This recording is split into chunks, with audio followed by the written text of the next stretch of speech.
吃下面地方应该都下面就好了，对，而且上面会有，对啊，上面不会小。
Good morning, ladies and gentlemen.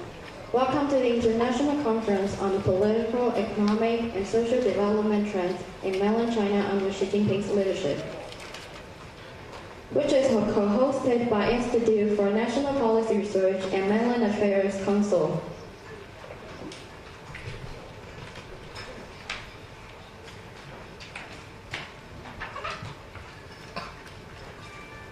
First, let's welcome Dr. Tian Hong Mao, Chairman and President of the INPR, to give an opening remark.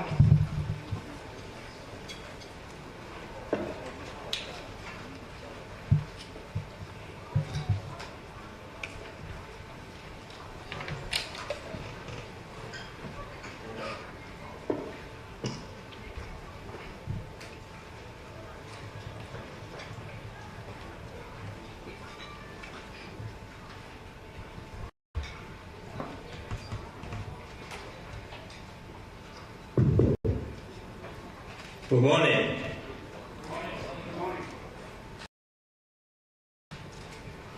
欢迎吴秘书长邱主委，还有各位贵宾、各位女士、各位先生，大家早安。今天是上班日礼拜一加上我们外面的这个天候看起来是艳阳高照，有这么多听众还选择来参加这一场的学术研讨会，让这一次的会议看起来变成一场的盛会。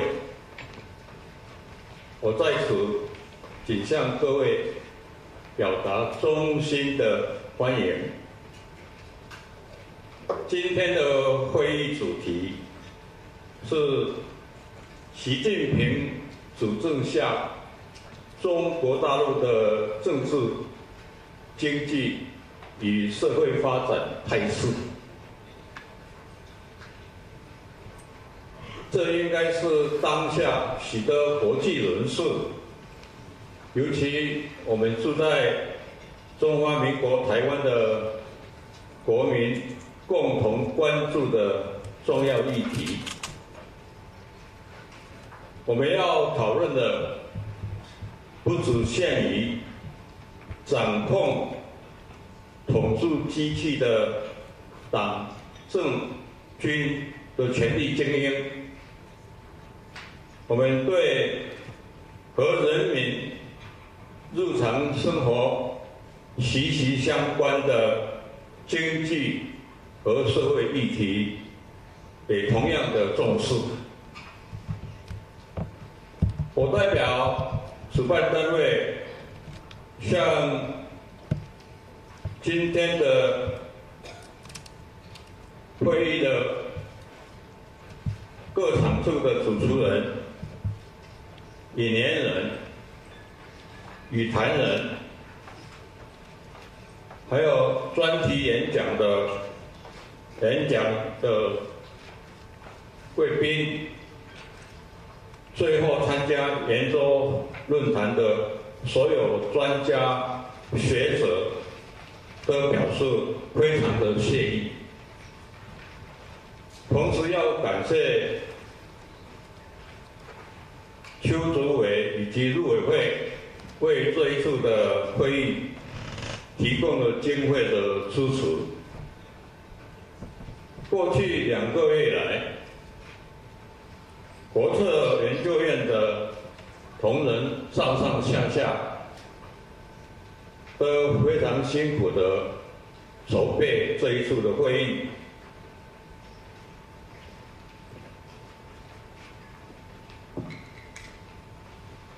我在这里也同样的向我们的同仁表示非常的感谢。正如刚才我所说的，这一次的研讨会的主题是习近平主政下的中国大陆政治经济和社会发展的态势。回顾90年代初期，邓小平决定采取改革开放以来，历经3届的中共总书记，习近平在2012年11月中共18届一中全会当选或者正式接任总书记，并且在2017年、2022年获得了连任。习近平接任中共最高领导人以来，逐步的调整之前的改革开放路线和国内外的基本政策，修订了若干重要的决策机制，并且在意识形态的路线方向向左转。过去将近12年，中国大陆的政局、经济以及社会扩大广大的层面，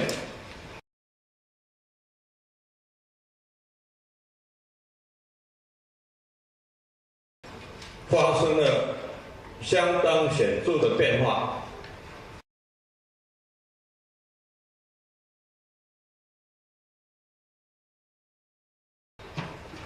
本次的研讨会希望针对这些变化的态势进行分析、解读，甚至思考，在当前的情势下，未来可能发展的走向。希望经由今天所有专家学者的分析跟说明，能够让在座的各位对当前中国大陆内部的状况有进一步的了解。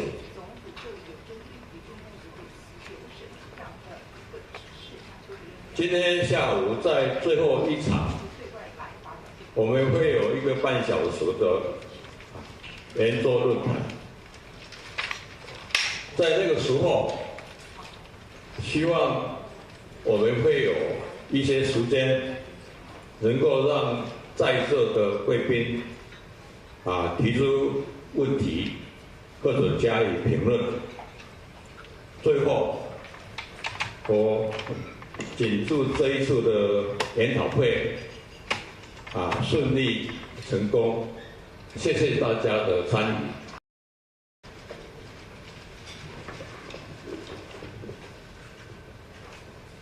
You probably noticed the media out there, and normally I'm not that popular, and it is the PRC that makes me popular here.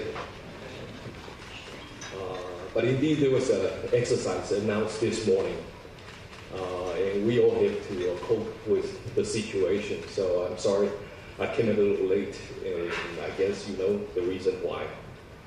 Minister of Men and Affairs Council, Dr.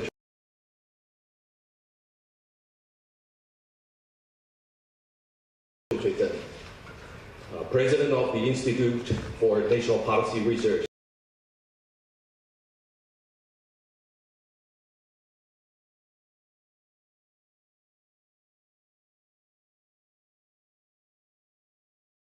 Dr. Tian Hong Mao, former AIT director, my dear distinguished fellow for China at the USIP, Dr. Andrew Scoville, experts and researchers from home and around the world, distinguished guests, ladies and gentlemen. I would like to begin by thanking the INPR under the very able leadership of Dr. Tian Hongmao for organizing today's conference. I would also like to thank the Mainland Affairs Council for making the event possible by sponsoring it. I'm particularly grateful for many distinguished fellows for participating in today's conference. I'm sure your insightful analysis and keen observations will contribute significantly to our understanding of the PRC, which has become more complex than ever. Of course, the global geopolitics has also become more complex, turbulent, and precarious. Why would the PRC continue to harass its neighbors, knowing that these may cause reactions? Would the sluggish Chinese economy able to support its global ambition? Why would the Chinese decision makers signal to others that they need to focus their energy on salvaging the economy, but at the same time, warrior military and diplomatic activities would not stop or even slow down? What are the regular people in China affected by the economy thinking now? What is behind the 100 plus generals behind bars? And how would that affect the PLA capabilities?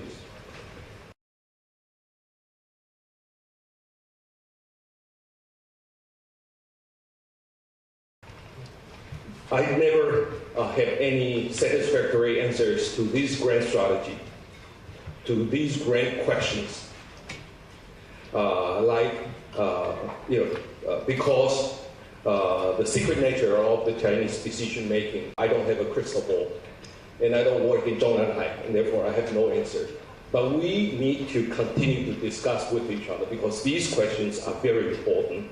And I'm sure through frank exchanges in the conference today, policies and approaches in dealing with the PRC.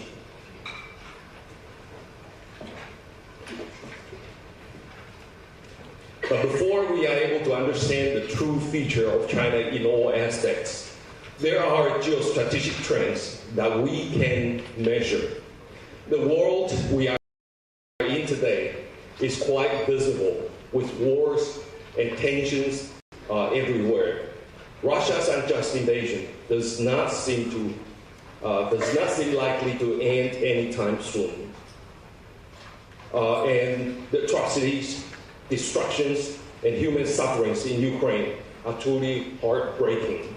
And in the Middle East, Hamas strike on Israel October 7th last year with killing and kidnapping of the innocent, caused chain reactions that also led to heartbreaking sufferings. It doesn't seem to be coming to an end anytime soon either. And the situation in the Indo-Pacific is particularly alarming with the gathering storm of the PRC expansionism, with Taiwan, Japan, and the Philippines struggle to cope with the harassment, gray zone activities, and hybrid warfare. And of course, Taiwan is the focal point of the PRC expansionism in the Indo-Pacific. As the one working in the National Security Council, I can tell you that the pressure on us is not light. And we take it seriously. The threat to us includes military, gray zone, and economic coercions, hybrid warfare, legal warfare, and psychological warfare. We need to stay alert at all times because we cannot afford to have our value of freedom and democracy, rule of law and human rights, and etc. Also our democratic way of life undermined or eroded. Nevertheless, we understand our responsibility. We need to stay strong and resilient to keep authoritarianism in check. We also need to stay calm and confident to prevail in struggle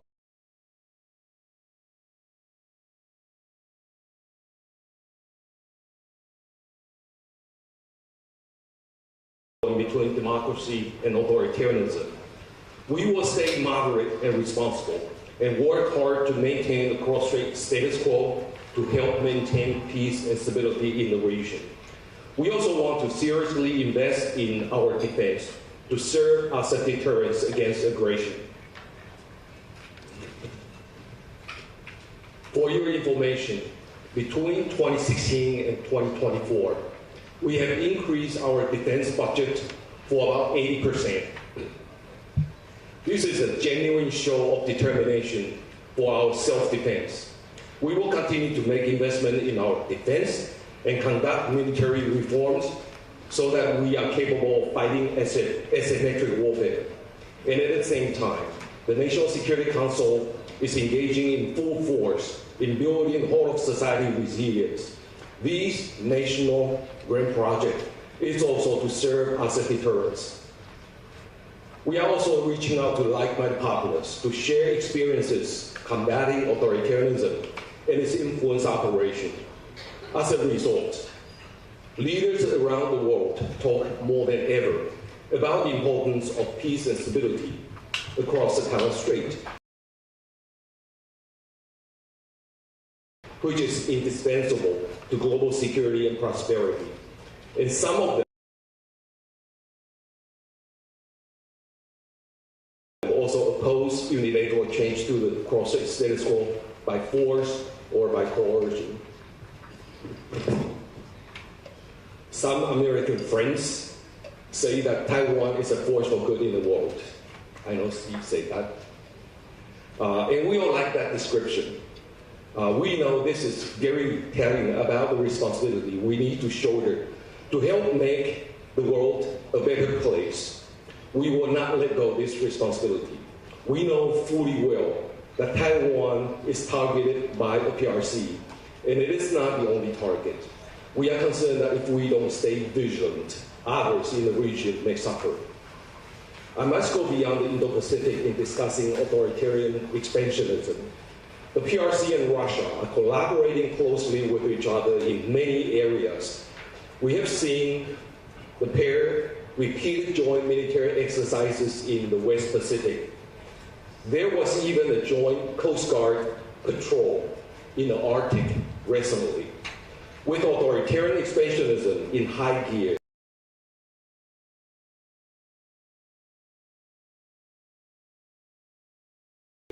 democracies around the world must stand together to prevent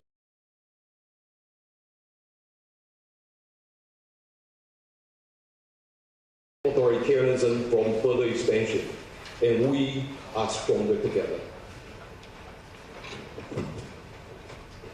And on this note, I can assure you that Taiwan will continue to work closely with our democratic partners to. The world we are in is not an easy place. And the PRC under Xi Jinping is not making the people in the Indo-Pacific more comfortable. There are many issues to be explored and contradictions to be disentangled. And this conference provides us with a great opportunity to sort out this complexity.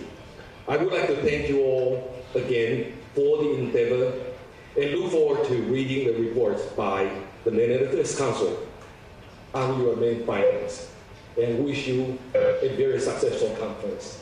Thank you. In the first row, come to the stage.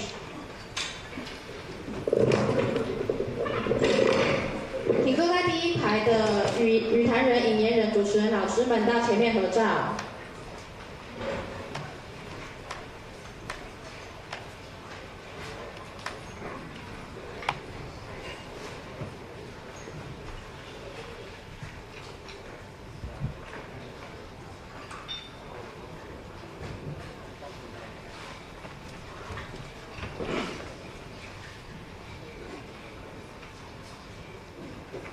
Now please the panelists sitting in the second row come to the stage.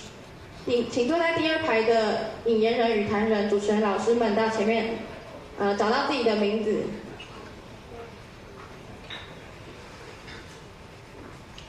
Last, please the panelists sitting in the third row come to the stage.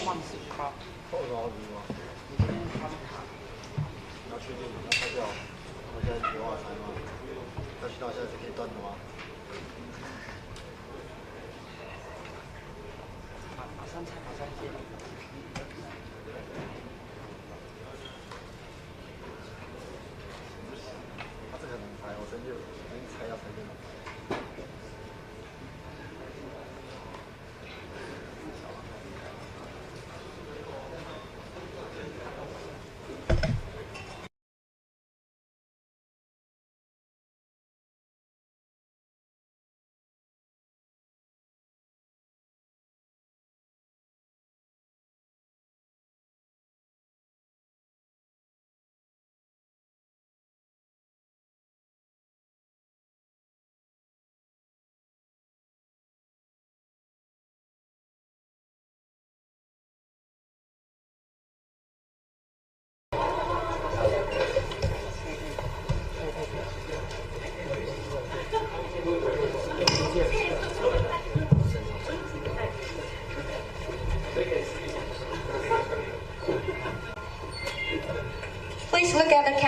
center. The person raising hand. 请看举手的那台摄影机。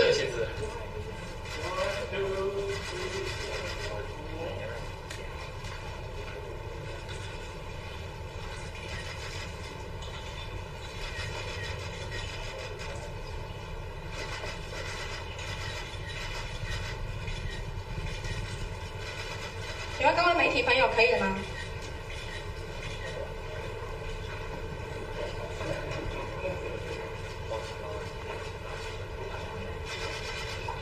Thank you to all the panelists.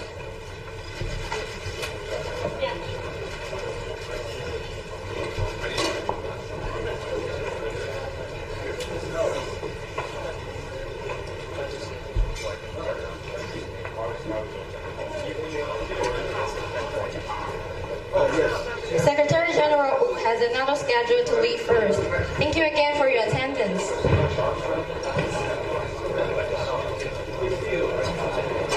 The following event will begin soon. Please come back and be seated at 10:20.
就这一天，突然就不知道干嘛，对，他完全没有无语。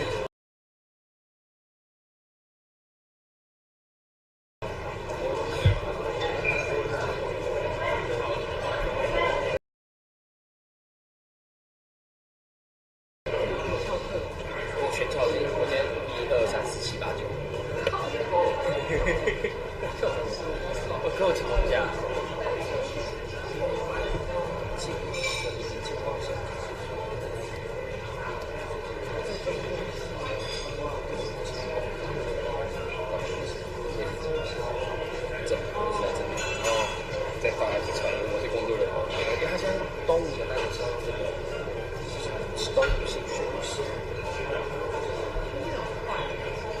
教育系统还在，这些都是学务系统，这个是学务系统，上面有个请假的，然后上传资料，佐证你今天。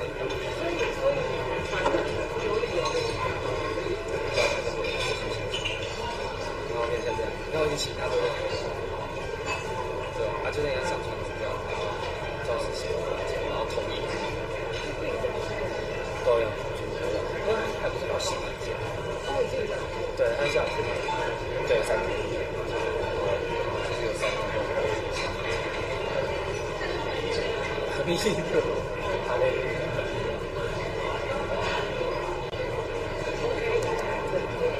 对，严重。没有啦。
Ladies and gentlemen, the next session will begin soon. Please come back and be seated.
Ladies and gentlemen, the next session will begin soon. Please be seated.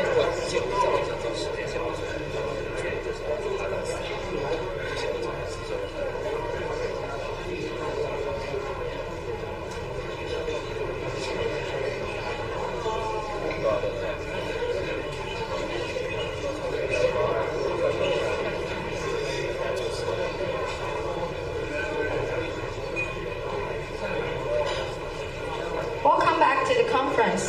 In the next session, we're honored to have Ambassador Stephen Young, former director of AIT, to give a speech on the topic of cross-strait relations with an increasingly assertive China.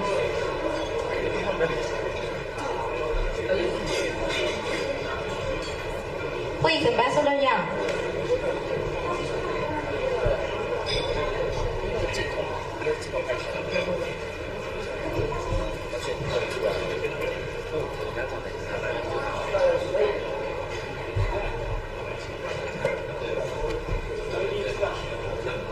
I'll hold it so you can listen to me. Good morning, everybody. I'm Stephen Young. To be back in my second home, Taiwan. I live in New Hampshire, which is north of Boston, so it's a long ways to get over here. But I love to come back to Taiwan. I've lived here 5 times, and I have many, many friends, some of them right here. But it's the jet lag is kind of creeping up on me. You know, so I'm glad I'm speaking in the morning because I might fall asleep this afternoon. I have some short remarks. China lacks friendly and mutual relations with many of its contiguous neighbors, in no part because of its arrogance, foreign policy, and its penchant for proclaiming bogus territorial claims along its external borders. I think it's safe to say that this leaves Beijing without many friends in the region. Sure, they trade when it suits their mutual purposes, but much of Asia remains skeptical of Chinese policies when so many of them are premised upon one-side deals, whether economic or military. In recent months, Beijing has accelerated its threats against Taiwan, the Philippines, Japan, Vietnam, Thailand, and South Korea. This appears to be strongman Xi Jinping's strategy to cement the country's objective and to be recognized as the most powerful power in the region. China has made frivolous claims to the South China Sea, the Senkaku Islands, and seas around Japanese territorial waters. In fact, China harbors territorial claims to virtually every one of the countries that share a contiguous border. The International Court of Justice has dismissed these claims as lacking a basis in international law. But under Mr. Xi, China has persisted in pressing these claims. Meanwhile, the Chinese have increasingly sailed their warships through waters claimed, with good cause, by other neighbors. This has led to near collisions and unsafe sailing in close proximity to warships of other nations. These nations have roundly rejected Chinese claims and sought the support of the United States to defend those claims. A number of these countries, including Japan, the Philippines, and Vietnam, have also enhanced cooperation with one another, recognizing that they will all stand together or they will all fall separately. President Biden and his Vice President Kamala Harris, who is running to replace him, have pushed back vigorously against Chinese territorial claims, reinforcing American alliances with our many allies and friends in the Asia-Pacific region. We have also increased arms sales to our friends and allies in response to China's increased bullying and bogus territorial claims. Kamala Harris, in her quest to be the next president of the United States, has so far continued President Biden's strong support for our friends and allies and their legitimate territorial waters. She is working assiduously to deepen her knowledge of the defense needed to maintain our alliances, showing an ability to rapidly familiarize herself with the Biden policies and any necessary additions aimed at crafting a bipartisan approach to defending Taiwan's territorial integrity.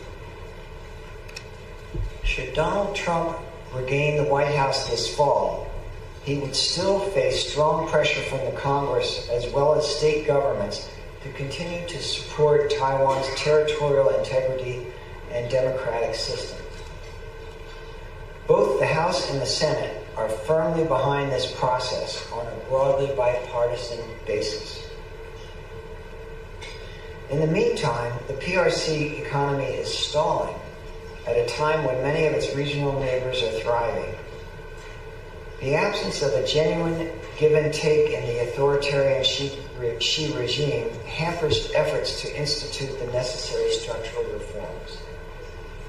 This suggests China will become increasingly stagnant in its growth, limiting its impact domestically as well as regionally. The West has also increasingly pushed back against China on the economic front with tariffs and other trade restrictions. This process is likely to continue with negative impact on China's domestic and international policies. The fact is that China lacks very many real friends or allies in East Asia. It will be difficult to turn its economy around in the short term, which could trigger protests and demonstrations by a population at home given little voice in governance already. China also faces a declining population, including more young men unable to find a bride as a result of the earlier one-child policy. It's going to take years, if not decades, to rectify this. Taiwan should continue to bolster its defenses, especially in the Taiwan Strait and contiguous waters. American, Japanese, Philippine, and South Korean governments can also play a productive role in this process, though it's going to take time to rectify past differences in our specific response to Chinese aggression. The United States Congress has long nurtured strong bipartisan support for Taiwan and its security. No matter who wins the presidential elections this fall, the Congress will insist on broad continuity in our Asian policy. That will include continuing arms sales to Taiwan and projecting a tough stance toward any efforts by Beijing to threaten or attack this island. We would also discourage steps by any of our friends and allies to move in any way to enhance Chinese military capabilities. That would include trading relations that enhance the PRC's ability to project military power within the broader Asia-Pacific region, especially insofar as Beijing continues its aggressive reach, either militarily or economically. Should Beijing moderate its aggrandizing territorial goals, these measures could be moderated or reduced. Much hinges on America's November elections. If Kamala Harris is elected, she will demonstrate strong continuity with the Biden team. Donald Trump is less predictable, but if reelected, he would still face significant opposition to any substantive shift away from Taipei. The American Congress, across party lines, has long supported moral and material support for Taipei and its democratic system, and this is unlikely to change in the foreseeable future. Beijing faces significant challenges today. To the extent China continues to advance bogus territorial claims, it will remain isolated. The region would monitor Beijing's power projection and respond in words and actions should China persist in its economic and territorial policies aimed at threatening the legal and constructive economic practices of its neighbors. In sum, while still unlikely, a hot war in the Taiwan Strait or anywhere around the island could quickly escalate into a direct conflict between the United States and its Asian allies and friends. Xi Jinping has engaged in careless talk of a battle around the strait. The PLA's capabilities have expanded under Xi, but still are assessed as no match to American force projection, especially when you factor in major Asian allies like Japan, the Philippines, South Korea, and some of our ASEAN friends. While one must not be careless in assessing the danger of a major regional war triggered by Mr. Xi, his inner circle might balk at any major conflict on the Asian Pacific Rim. So long as Washington can continue to work closely with our friends and allies in the region, I believe the prospect of such a disastrous conflict remains a risk no one wants to pursue. I will be watching closely how our congressional and military people, as well as our friends in the region, respond to any additional threat of a shooting war with Beijing. In the mix, we must also consider the possibility of military clashes triggered by local events in the region. I wish I could say the mechanisms to prevent this were firmly in place, but I fear that any one of the players could either intentionally or by accident set in motion a downward spiral no one wants, but might find difficult to prevent. As the saying goes, hope for the best, but prepare for the worst. Now, unless you want me to take questions, I think I'm done.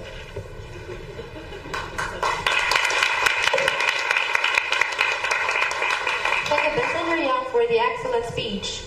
Now we're delighted to have Dr. Andrew Sobel, Distinguished Fellow of USIP, to deliver a speech on the topic of the domestication of grand strategy China under Xi Jinping. Please, Dr. Sobel.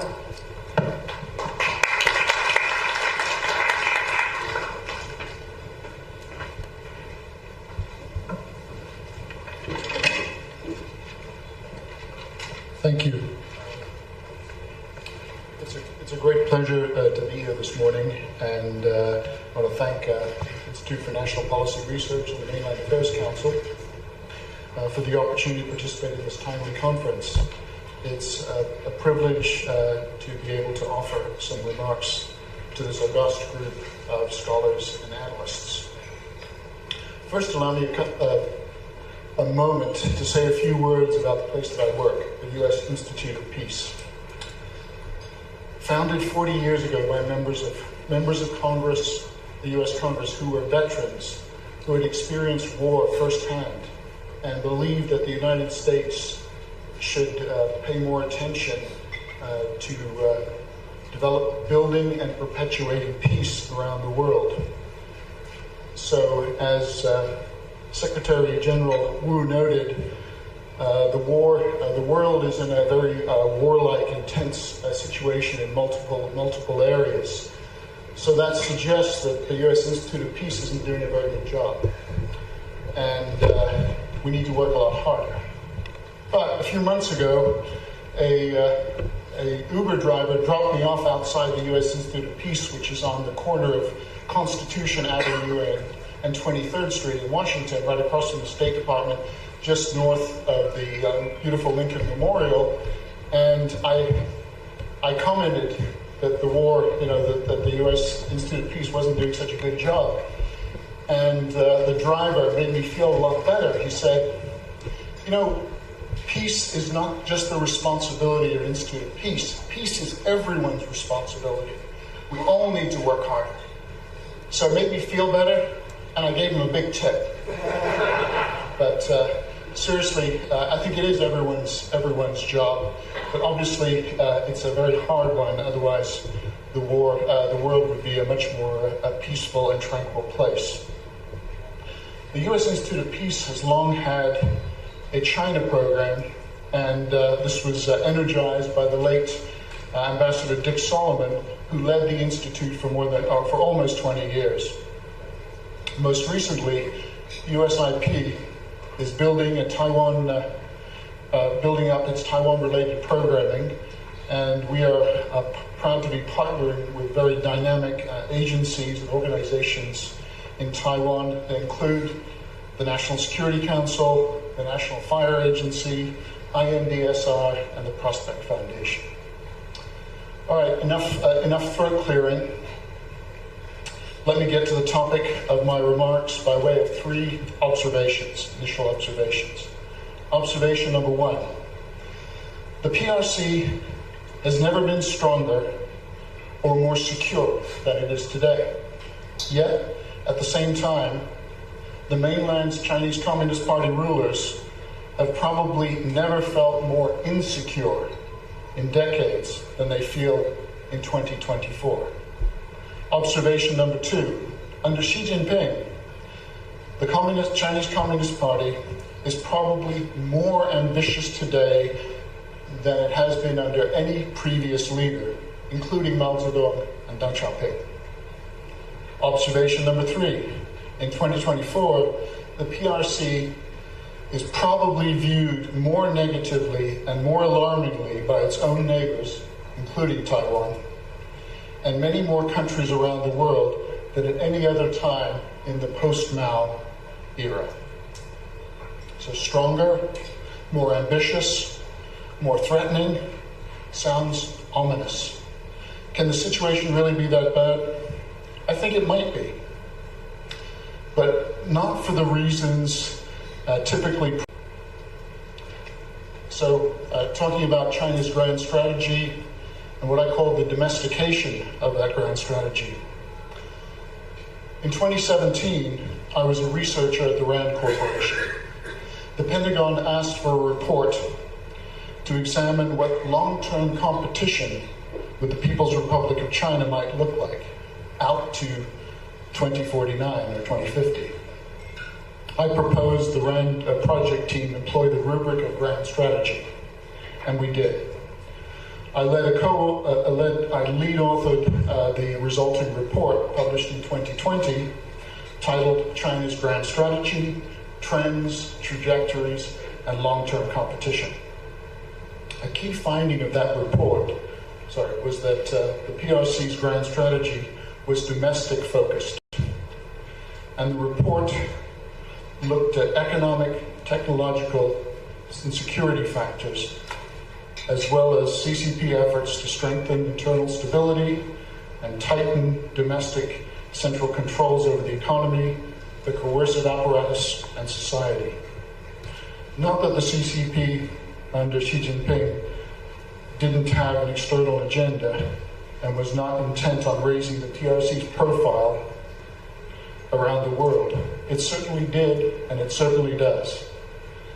But one of the goals of the report was to provide a corrective to existing treatments of grand strategy that consider grand strategy as synonymous with the PRC's foreign policy aspirations, or as a master plan for global expansion or long-term international ambitions.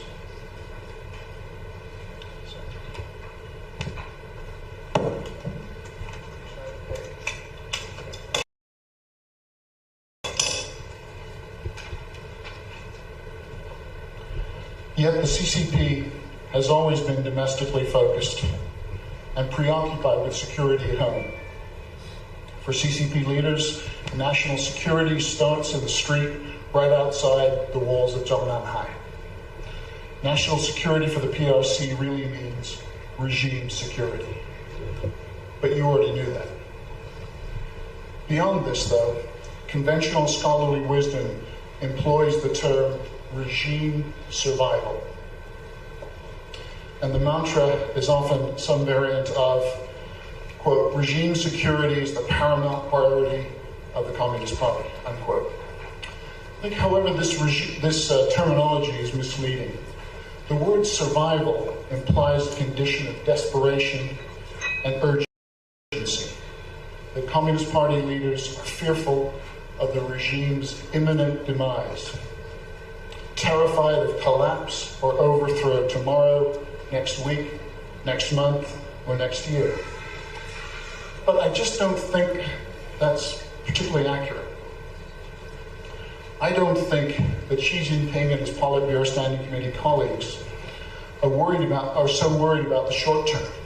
Of course, Xi Jinping and company are not taking any chances, so they remain ever vigilant with a muscular, proactive coercive apparatus, and a high-technology surveillance system, as well as oppressive central controls and tight management of information and media. But what CCP leaders are really fearful of is the medium and long-term existence of Communist Party rule. So that is 2 years from now, 5 years from now, 10 years from now, 20 years into the future. Hence, an obsession with planning, central planning. A myriad of 5-year plans, 10-year plans, and even longer plans that cover virtually everything, anything you can imagine. So rather than regime survival, I prefer the term regime perpetuation. Speaking of grand strategy, to my mind, the best book on PRC grand strategy is Rush Doshi's The Long Game. Don't overlook the subtitle of that book either. It's China's Grand Strategy to Displace American Order. So Doshi's analytical rigor, cogent conceptual framework, and extensive mining of primary sources stand out from other treatments of Chinese grand strategy. Doshi asserts that the CCP has been implementing a two-step master plan since 1989. First to blunt US power and influence. Then in 2008, he says, the CCP switched to a more proactive, assertive grand strategy of building its own global influence, institutions, and power. But what is grand strategy? And does the PRC or the CCP have one? To answer the first question, there are lots of definitions of grand strategy. My preferred definition is one that I formulated with a leading IR scholar, international relations scholar on the mainland some years ago. Our definition was, quote, grand strategy is the process by which a state or a regime relates long-term ends to means under the rubric of an overarching and enduring vision to advance the national or regime interests. So that's our succinct definition, and I confess it's influenced this ways means conception. Ends ways means conception is influenced by strategists at the U.S. Army War College where I used to work, but also by leading scholars like Wang Jise and Zhu Feng and the PRC. Indeed, this definition was developed as part of a project on grand strategy and U.S.-PRC relations when I was on the faculty of the Bush School of Government and Public Service at Texas A&M University. So does the PRC have a grand strategy? Experts disagree. Some argue yes, like Rush Doshi, and others argue no. Indeed, Wang Jise, in an article published in Foreign Affairs more than 10 years ago, argued that the PRC doesn't have a grand strategy. Wang's essay, by the way, was originally written and presented as part of the Texas A&M University project on grand strategy in U.S.-China and U.S.-PRC relations. But the question is, why can serious scholars disagree or differ on whether the CCP has a grand strategy or not? I think the answer is because the evidence is 不太清楚. It's not too clear. Why? The process of documenting the existence of a grand strategy is inherently a social science endeavor, not a matter of hard scientific inquiry. After all, bureaucracies do not produce detailed documents with titles like the Grand Strategy of the People's Republic of China. And political leaders don't deliver rousing 3-hour, don't worry, I won't give a 3-hour talk, speeches with titles like Chairman Xi's Grand Strategy for the Motherland in the New Era. Instead, as we know, bureaucracies publish white papers on specific topics of state policy and national strategies to address major issues, while senior leaders talk about priority projects or inspirational ideas. In fact, I would submit grand strategy is the domain of international relations scholars and historians, rather than the purview of statesmen. In other words, a researcher must interpret or tease out a grand strategy by reading between the lines of documents and collecting the dots between different documents and speeches. In fact, the existence, or indeed the existence of a grand strategy is not an objective scientific fact, but a subjective social science interpretation. Does the CCP under Xi Jinping have a grand strategy? I think it does. And its bumper sticker is national rejuvenation. But it is far from a detailed master plan for regional or global domination. The ruling Chinese Communist Party, while not devoid of international ambition, has a priority of maintaining absolute political power at home. Hence, the CCP is preoccupied domestically and focused upon medium and long-term planning to ensure the perpetuation, as I mentioned, of party rule. The CCP continues to be acutely paranoid, fearing enemies and threats, both real and imagined, particularly on the domestic front. Hence, devoting vast sums of money, resources, and manpower to securing party rule at home, which really means that also some of that cannot be used externally. So under Xi Jinping, the Chinese Communist Party has doubled down on bolstering internal security mechanisms and its coercive apparatus. While national rejuvenation, or making China great again, is mainly domestic focused, it also includes unprecedented foreign policy ambitions, both regionally and globally. On its face, growing foreign policy ambitions may seem puzzling. If there's heightening an alarm to the perceived existential threat to party rule, then logically, the Chinese Communist Party might completely wall off the People's Republic of China from the outside world as the ultimate protective means. But what has happened so far? That hasn't happened yet. This is what I call the paradox of the PRC's post-Mao Great Leap outward. That thinking locally, i.e. the concern with domestic matters, demands that Chinese Communist Party leaders must continue to act and engage globally. And under Xi Jinping, acting globally entails increasing ambition and effort.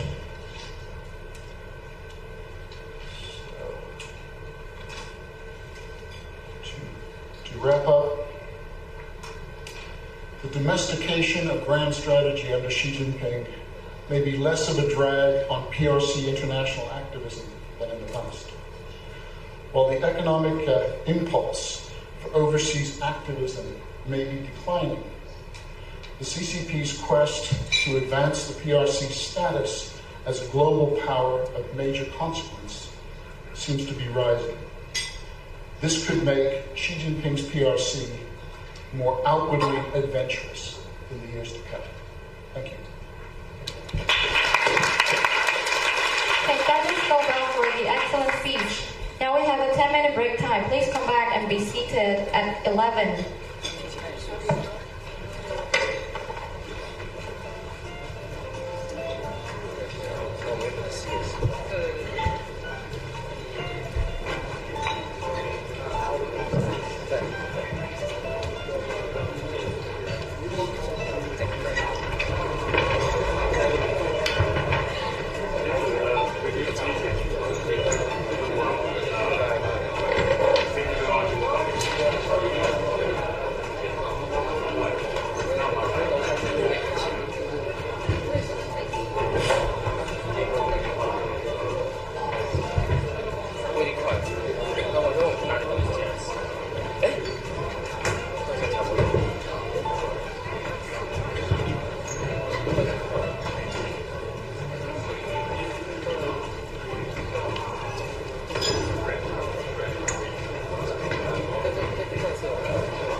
International Conference on the Political, Economic, and Social Development Trends in Mainland China under Xi Jinping's leadership.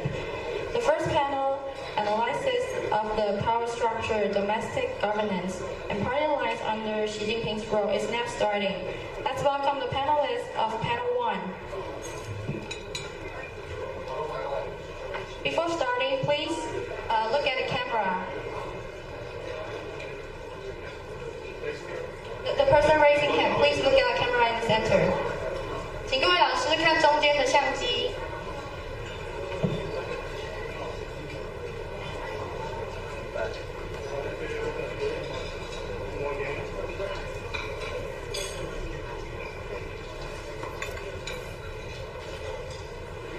Panel 1 is now starting, please.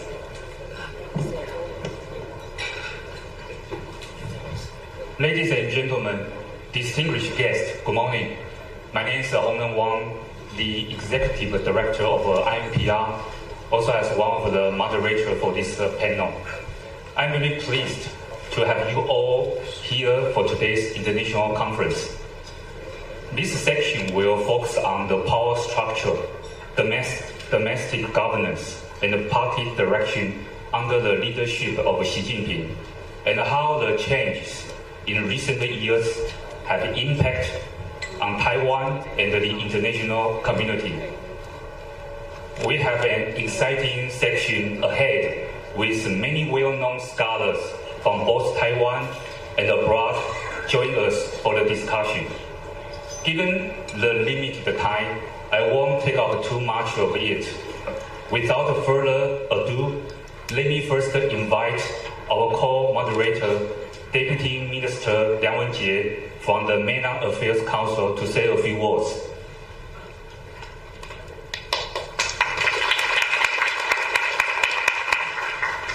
Director Wang and distinguished scholars and experts, ladies and gentlemen, good morning.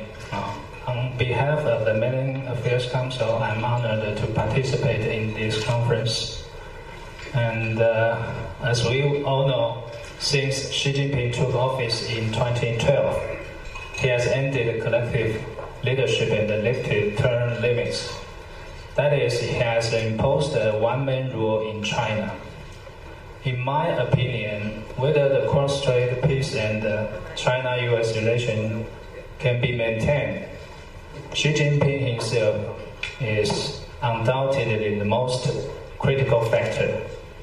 This morning, China announced the Joint Sword B exercise to intimidate Taiwanese people once again.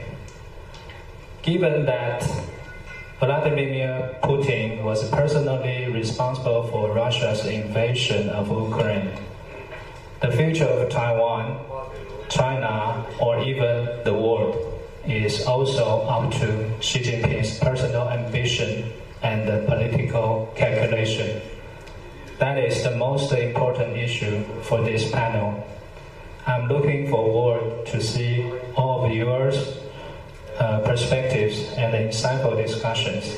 Thank you very much. Thank you.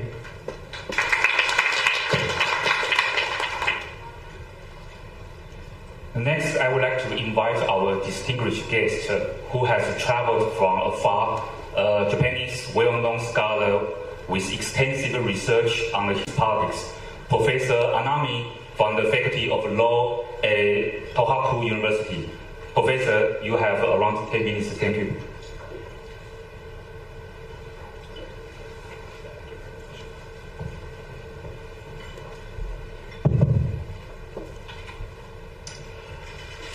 Good afternoon, everyone. Today I would like to briefly introduce two worrisome features of Xi Jinping's regime and present my general opinion on what Japan, the United States, and Taiwan should do to deal with this regime.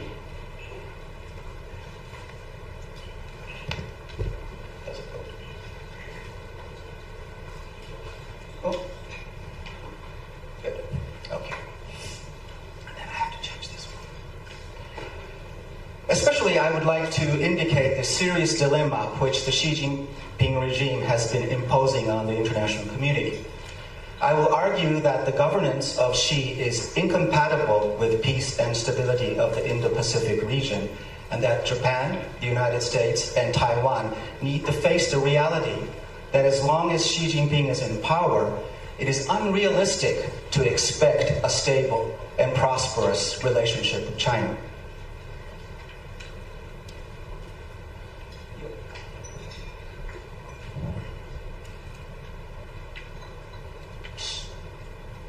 Okay.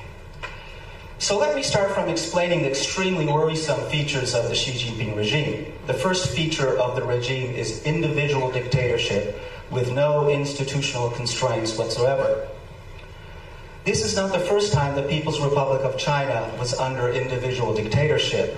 The bitter memories of the infamous rulership of Mao Zedong still haunts millions of Chinese today. To prevent another tragedy like the Cultural Revolution, the CCP introduced 3 measures to prevent extreme concentration of power.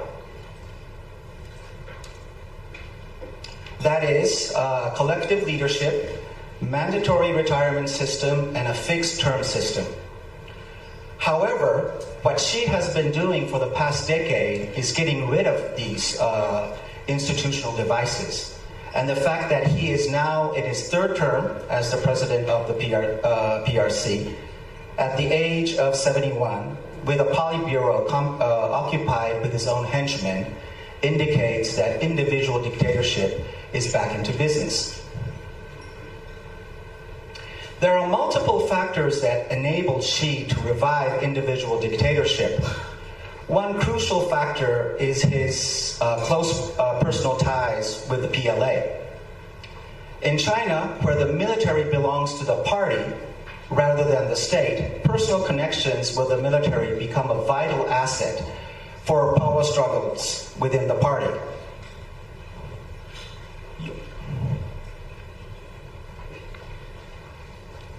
Good. Strong personal ties with the largest field army of the PLA during the Chinese Civil War, the 4th Field Army, and its commander Lin Biao was Mao Zedong's major political asset that enabled him to crush his rivals and assume exclusive power. However, this political alliance made Lin Biao and his faction powerful enough to threaten Mao's position as the supreme leader. So in the early 1970s, Mao decided to crack down on the 4th Field Army faction with the assistance from other factions based on field armies, namely the 2nd Field Army.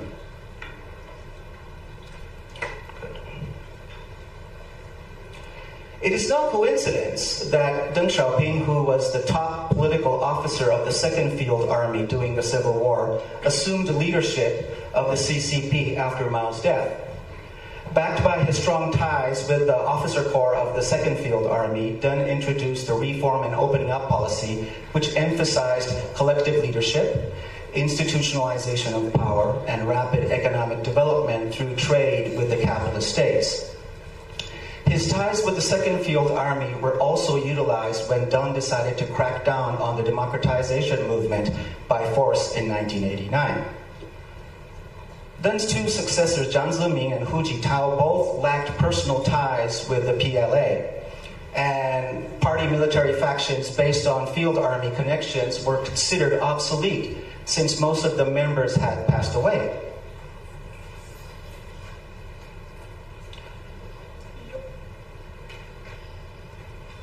But the Xi Jinping regime has shown us that the field army connections didn't die out. Rather, it was passed on to the 2nd generation. As this slide shows, both Xi Jinping and Zhang Youxia, who is the highest-ranking general in the PLA, happen to be sons of core leaders of the 1st Field Army. These 2 have maintained close ties since they were kids, and now they are the chairman and vice chairman of the Central Military Committee within the Communist Party, which controls the entire PLA.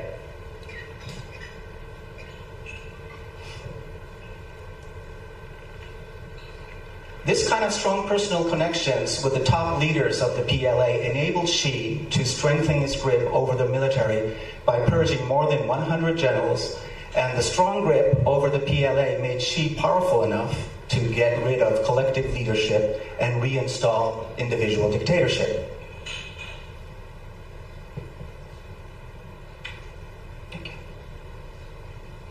Therefore, the current regime of China inevitably contains a strong militant character. Only Xi can control the military, but at the same time, he heavily relies on his buddies in the military to expand and maintain his position as supreme leader.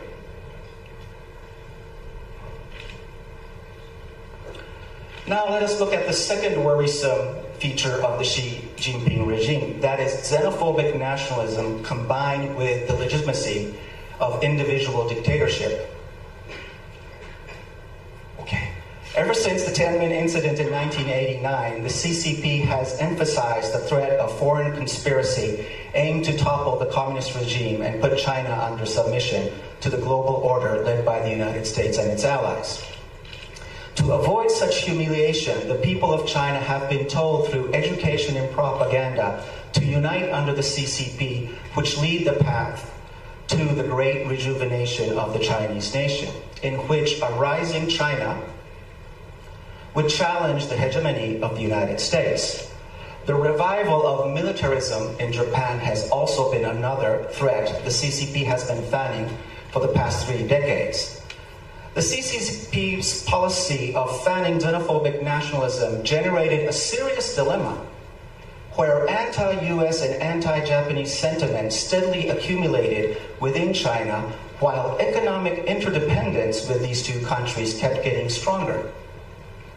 As a result, economic interdependence failed to become a solid foundation for stability between China and the US-Japan alliance.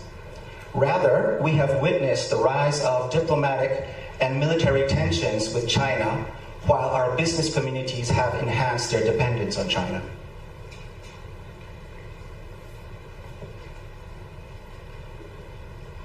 Xi became the new leader under this kind of domestic atmosphere. As a result, he chose to become the symbol of an outspoken China and a leader that would realize the great rejuvenation. This is how xenophobic nationalism and hardline diplomacy became interlinked with Xi's own prestige as the sole leader of China. And due to that linkage, it has become extremely difficult for the Chinese government to make compromises in the international political arena. The main task regarding the Great Rejuvenation is taking back the so-called lost territories, with Taiwan being on top of the list. Until the 1970s, the PLA lacked a Navy and Air Force capable enough to carry out such tasks. Ironically, the normalization of US-Japan relations and massive investment towards China by the capitalist state, which followed, allowed the CCP and PLA to embark on a large-scale military buildup of its Navy and Air Force starting from the 1990s. It was clear already when the Taiwan Strait crisis of 1996 broke out that economic interdependence between China and the US inevitably escalates military tension instead of harboring peace and security. The Taiwan Strait crisis of 2022 is another example which shows economic ties with China can do little to cool down China's assertiveness. As I mentioned before, only Xi can stop the PLA from escalating these tensions. However, Xi's own prestige and credibility as the sole supreme leader of China relies on retrieving the lost territories. So Xi can't back down on this issue. This means the Xi Jinping regime is fallen into a political deadlock where it can't get out of its own hardline diplomacy. Last page. As I mentioned earlier, the CCP has been able to allocate huge sums of money to the PLA under the environment where the developed countries have been pouring huge amounts of investment and economic aid into China. What we need to understand is that China didn't rise by itself. It was raised by the developed countries. In other words, our economic ties with China are the main source of China's military expansion. So the United States, Japan, and Taiwan not only have to cope with China's assertiveness by enhancing their military capabilities, but they also need to seriously reconsider their overall economic relations with China. I think it is quite ridiculous to try to hedge the risk driving from China while adding fuel to it.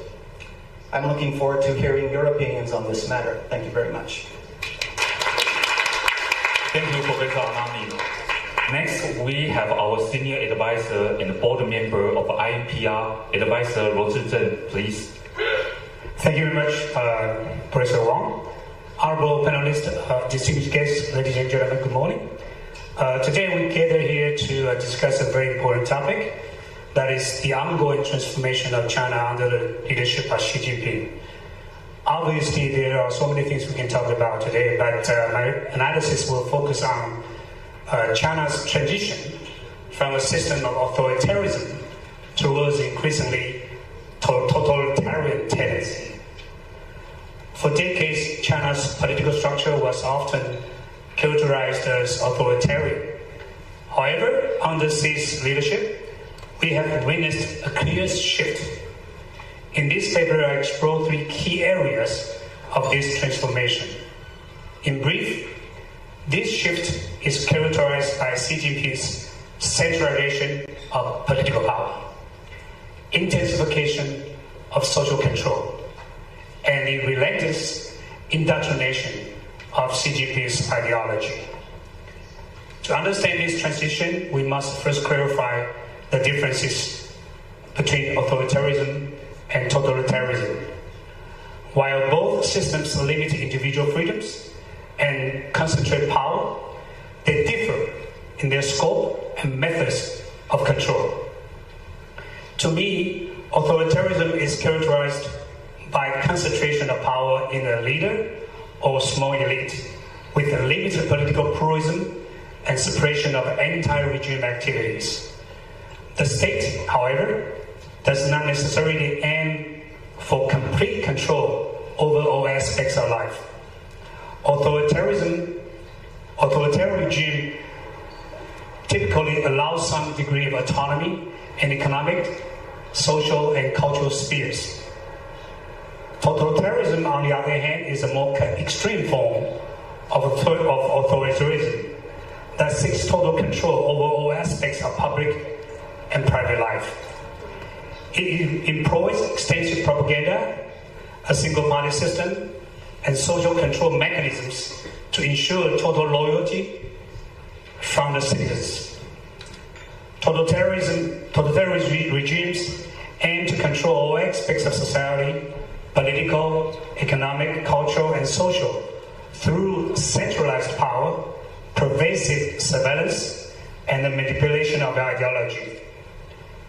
Authoritarianism and totalitarianism, of course, are not dichotomous concepts. Rather, they represent degrees of difference on a continuum. While both authoritarianism and totalitarianism are systems that limit individual freedoms and concentrate power, they differ fundamentally in their scope and methods of control. My following presentation will focus on how China under Xi Jinping has exhibited a number of key features of totalitarian governance. First, political power has become increasingly centralized, with Xi Jinping effectively eliminating political rivals and consolidating his control over the CCP. Xi's ascent to power is marked by a notable departure from the collective leadership model that characterized the tenure of his predecessors. Over the past decade, Xi Jinping has gradually and systematically dismantled institutional checks on his authority, placing allies in key positions and purging potential rivals. Centralized control over the party, military, and government institutions creates an atmosphere where loyalty to Xi is paramount. He has also abolished the presidential term limits, which suggests an ambition to rule for life. Xi's consolidation consolidation of power is undeniable.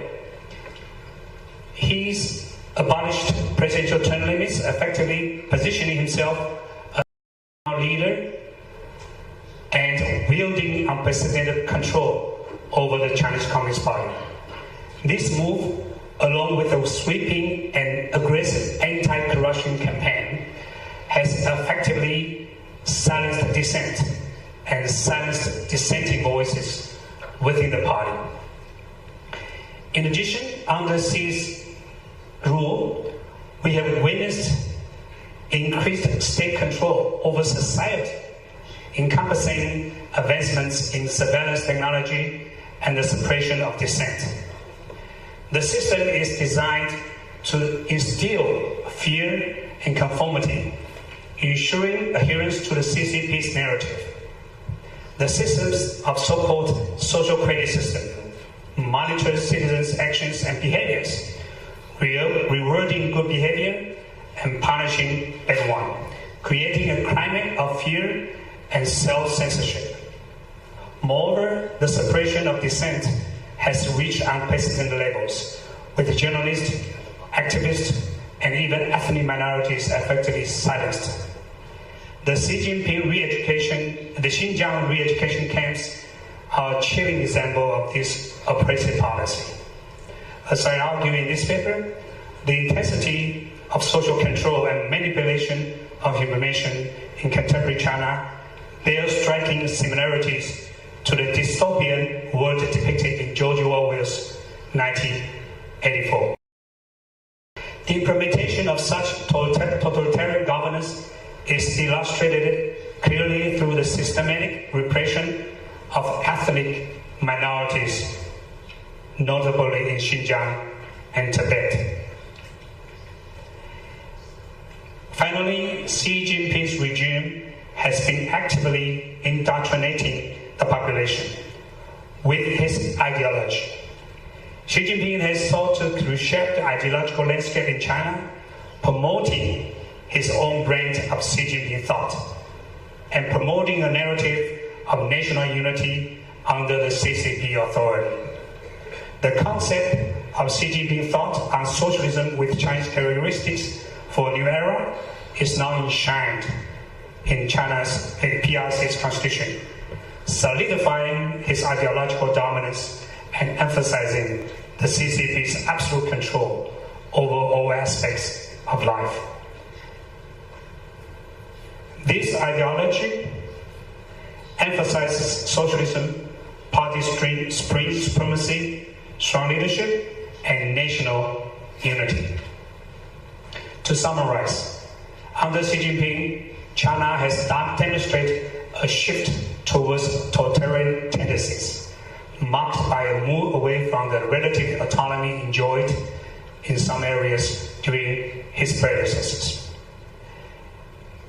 Finally, let me talk about the implications and challenges for China. The implications of this shift towards totalitarianism are significant. This increasingly totalitarian approach represents a profound challenge to the future of governance in China. It raises concerns about the CCP's long-term legitimacy, the potential for political instability, and the erosion of individual freedoms in China. The trajectory towards totalitarianism presents several challenges and uncertainties for China. The first is domestic discontent. Increased control and repression could lead to growing discontent among the population, potentially undermining the CCP's legitimacy. In addition, Xi's desire for indefinite power raises a very important questions about the future succession process and its potential power on political stability. Finally, Xi Jinping's rule has implications for the global stage. This move towards totalitarianism coincides with a more assertive and revisionist foreign policy and military strategy, raising concerns about China's growing influence and the potential for military conflicts in the region and in the world. In conclusion, Xi Jinping's tenure marks a critical transitional period in China's history of political development. Xi's centralization of power, intensification of social control, and ideological indoctrination have transformed China's political system. This transition from authoritarianism to totalitarianism raises profound questions about the future of governance not only within China, but also within the global context. While the country may enjoy short-term stability under a highly centralized and controlled system, the long-term implications of this shift towards totalitarianism remain uncertain. Let me stop here. I look forward to your comments and questions. Thank you. Thank you a lot for Advisor Ro. Following that, we are having Dr. Dong Liwen, President of the Foundation on Asia-Pacific Peace Studies. Please.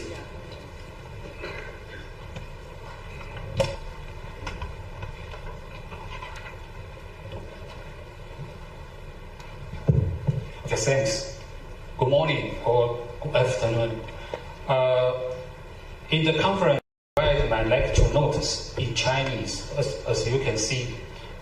My topic is on Xi Jinping's power consolidation and the power succession problems. As we know, the constitution of the Chinese Communist Party and the constitution of the People's Republic of China do not have relevant provisions on how the top leader is elected and how he leads.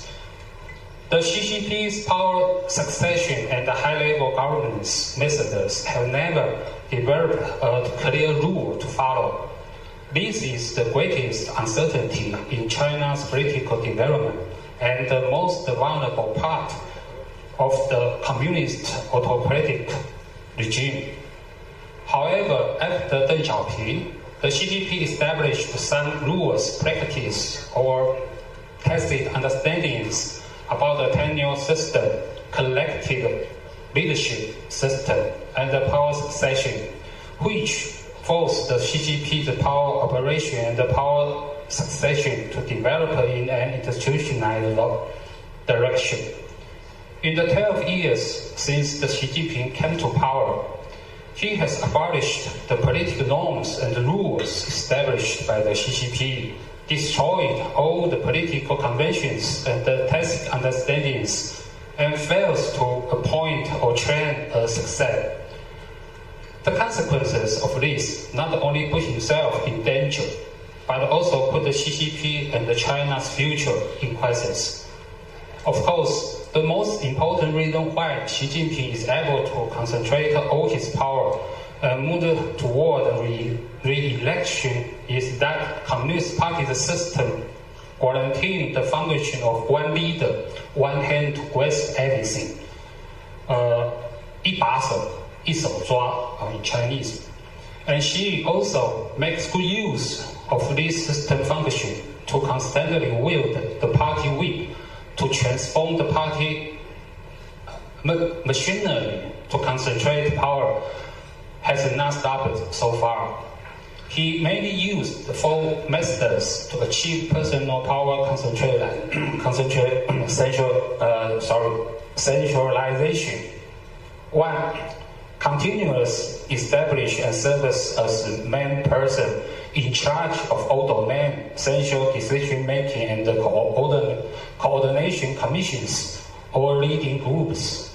2. Establish a system for the 5 major party groups and the political bureau to report their work or debrief to Xi Jinping. 3. Continue to dispatch various central supervision teams to inspect all central agencies and the local governments and directly control central and the local agents. 4. Continue to issue many new regulations on party members and carriers. In politics, feudalism can be simply summed up into 3 characteristics. First, the the imperial owned the whole world. Second, the country is governed by paternalism. And third, the hereditary system. In 1980, Deng Xiaoping emphasized we should put forward the task of continuing to eliminate the influence of feudalism in ideological and political aspects, and make a series of practical reforms in the system. Otherwise, the country, the people, will continue to suffer losses. At that time, Deng Xiaoping created set a tone of the lifetime tenure for leadership positions and paternalism as a traditional feudalism. According to this standard, at the 20th National Congress of the CCP, Xi Jinping has feudalized the Chinese Communist Party. Not only has he officially abolished the term system, he has also made the entire party one country, one people, and one ideology. No critical comments on Xi is allowed, and place individuals above the organization. To cement his hold on power, Xi effectively prohibits any plan for succession. However, Xi Jinping's rule is not true feudalism, because feudalism has another important feature, which is the bloodline theory of power succession. For example, the North Korea regime is truly feudal communism, which is a belief in the everlasting rule of what is called the mountain battle or bloodline, referring to Qing dynasty. In terms of rule for the succession of political power, Xi Jinping is worse than North Korea. The CCP has no such rules for the succession of the power based on blood. At present, it is generally commented that Xi Jinping's power is very stable. The main reason is that no one dares to openly oppose him, whether inside or outside the party. However, I don't dare to make such an assertion, because from the perspective of power indicators, Xi Jinping's rule has seen too many abnormal phenomena in the past 12 years. 1. From the perspective of the personnel power, Xi can appoint people to any position at will. However, the government's personnel changes too frequently, not to mention the recent sudden disappearance of the foreign minister and the defense minister, as well as the high-level military generals and the national security officials' continuous changes and disappearances. 2. From the perspective of policy, Xi undoubtedly holds the final decision-making power on policy. However, major domestic and external decisions in the past 12 years have often been contradictory, vacillating, and inconsistent. 3. From the perspective of organization, Xi can indeed transform the CCP's party, government, and military institutions at any time. However, the CCP's party, government, and military institutions have never operated stably. The institutional reforms has never started. 4. From the perspective of convening meetings or setting agendas, Xi can post for meetings and set agendas at will. However, the uncertainty of delayed meetings and agendas may be a counter-indicator that Xi Jinping's power is unstable. The only unchanging characteristic of Xi Jinping's rule is dare to fight, have courage to fight, and fight to the end. Like a bird without feet, it always flies on the law of struggle for centralization of power. The most fundamental reason why Xi Jinping's rule is unstable is that there are no political rules of game. The Chinese government's annual fiscal budget exceeds 28 trillion RMB. which means that 28 trillion yuan is backed on the Chinese political gambling table every year. However, there are no rules of the game for such a big political bet, which puts Xi Jinping in crisis every day. I think this should be the most dangerous job in the world. Thank you. Thanks a lot for President Tony. For the last presenters in this panel, we will hear from Director Wu Junzhi of the China. Presenters in this panel, we will hear from Director Wu Junzhi of the China Affairs Department at the DPP. Okay. Good afternoon, everyone, and thanks to the host and the previous professors for providing excellent explanations about China and Xi Jinping. My article was originally written in response to an invitation for Taiwan Syntech. Because it is a short article, it is mostly a collection of arguments, but there is a huge lack of empirical data. However, because it is related to the theme of this forum, I would like to take this opportunity to translate it into English and use it to explain my observation on Xi Jinping's regime. My discussion today was included 3 parts.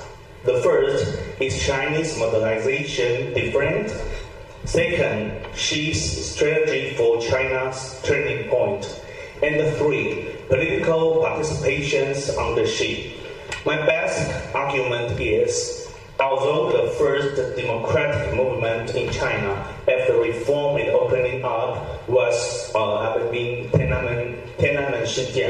was forcefully suspended, China's modernization process did not stop. It continues to follow the modernization theory and lead to the small-scale expansion of China's political participation space in some places. First, let's review China's social development and its limitations. 1980s, in the early days of the reform and the opening up, Chinese society was greatly liberated, and the various theory and foreign ideas flourished. The result of the first large-scale political participation, Tiananmen Shijian, the Tiananmen movement that attracted worldwide attention. But the outcome of the incident was that the Beijing government used military crackdowns to stifle the call for democracy. Go to the 1990s, grassroots held elections across China everywhere. It is a real bright spot in China's political participation, and was once considered to be an important starting point for Chinese democratization. But the CCP automatically limited the possibility of extending these elections to higher levels and changed its focus to more controlled intra-party democracy.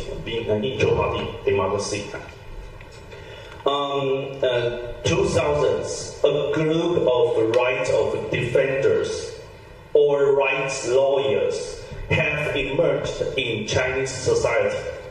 I'm sorry.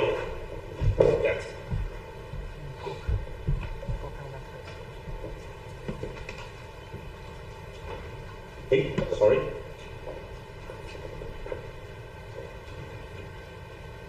Okay, hold on, let me check.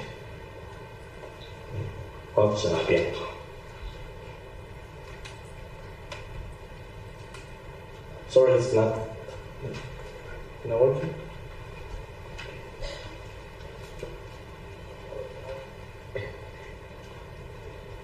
Thank you.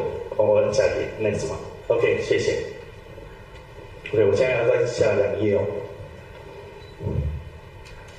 OK, this one. OK.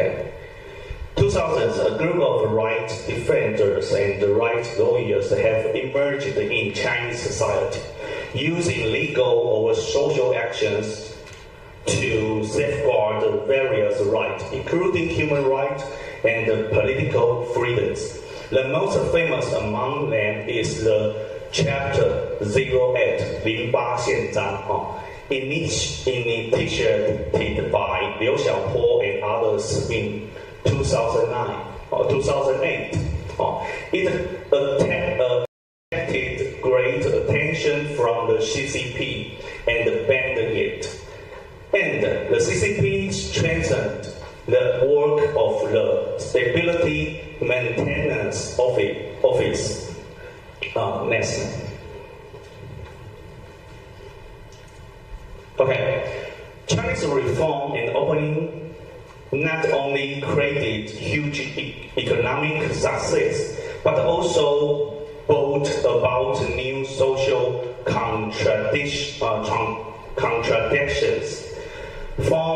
forming a pressure cooker for China's society. That was also an important challenge faced by Xi Jinping when he came to power.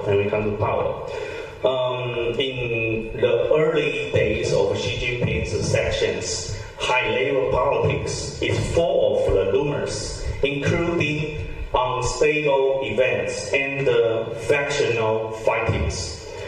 In state social relations, the period from 2009 to 2010 was an important period of mutual growth and decline between right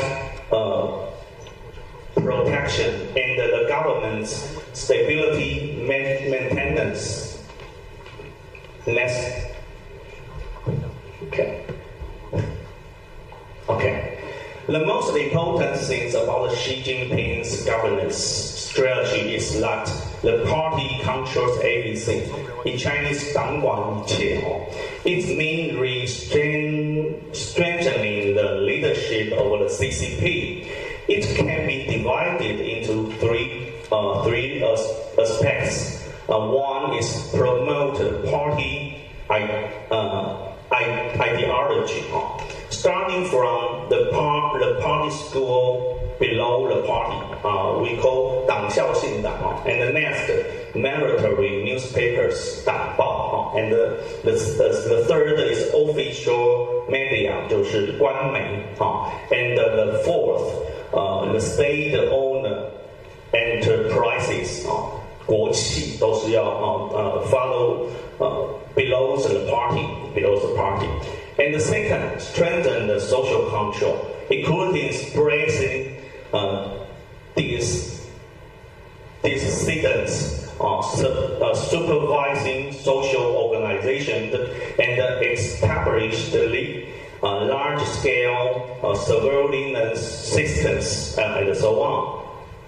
And the third, rule the country by law, and what Xi Jinping constantly emphasized 依法治国. I mean, implement the party controls everything at the legal level to maintain political security. Next, okay, we can check the Hong Kong case, and as an sample of the one country, two systems. Hong Kong used have a unique status as a place outside of China's framework. However, Hong Kong's spatial status become a significant thorn in Xi Jinping's side. So what he do? After 2019, he used many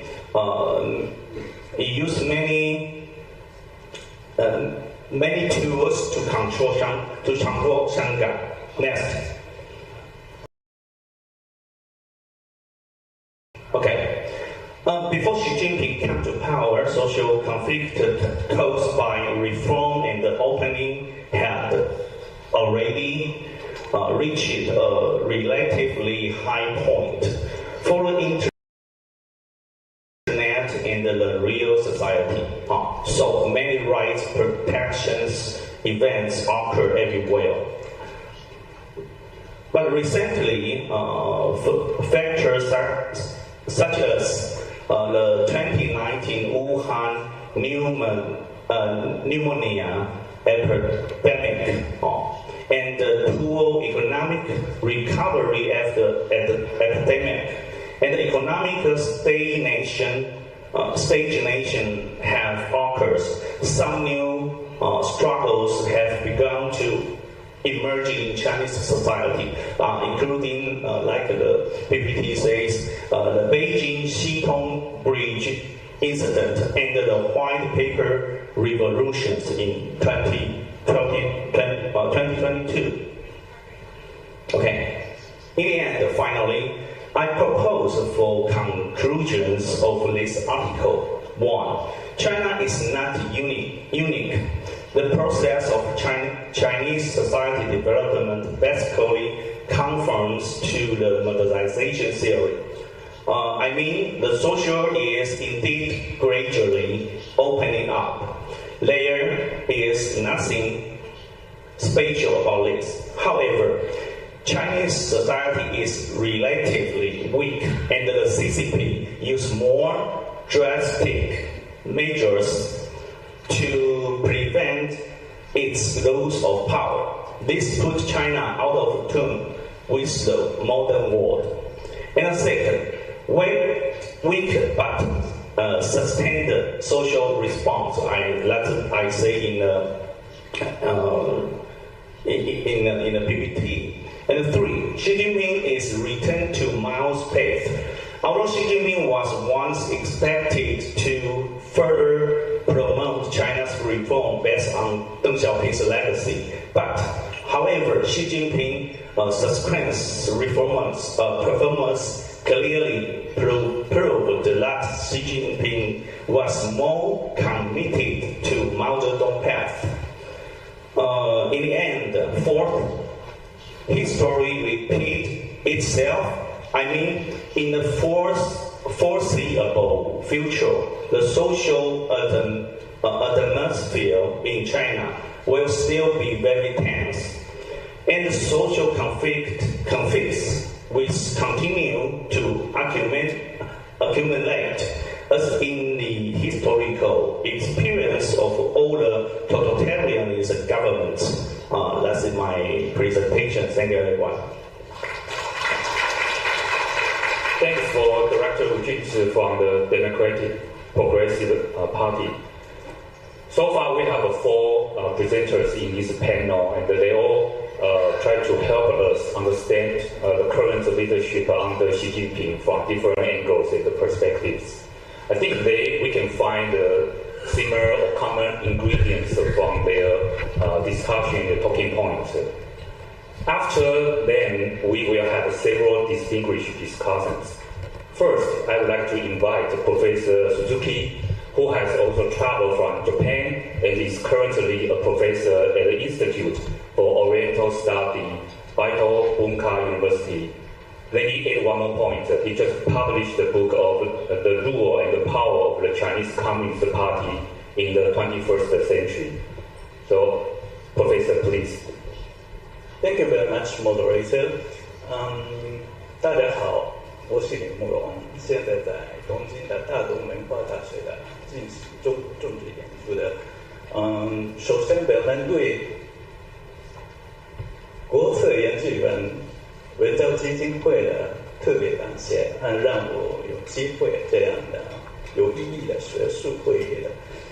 作为入场人，我只有5分钟，所以我英文的他也这样准备好了，下面我要读一读了。Well, I recently finished my book on Xi Jinping political thought and leadership. Here, with the findings in my book, I would like to address just one point, which is power succession.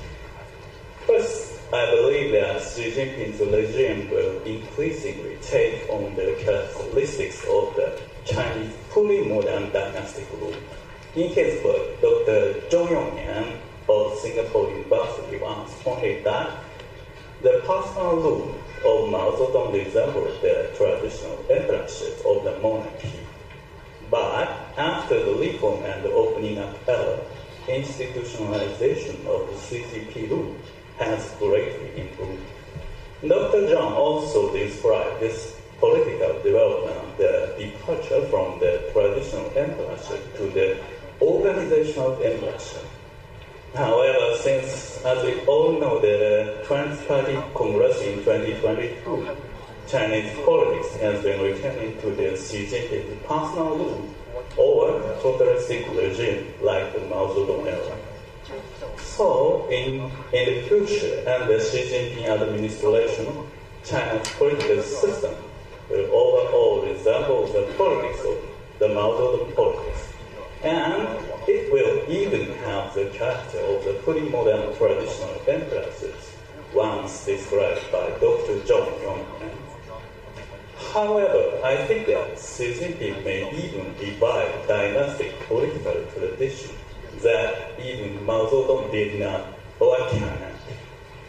This is the power succession based on lineage, the bloodline. As we all believe, the greatest weakness of the Xi Jinping's regime is the problem of power succession. He will have to decide his successor at some point. Meanwhile, by the big-scale anti-corruption campaign and severe power struggle, she has already made huge enemies.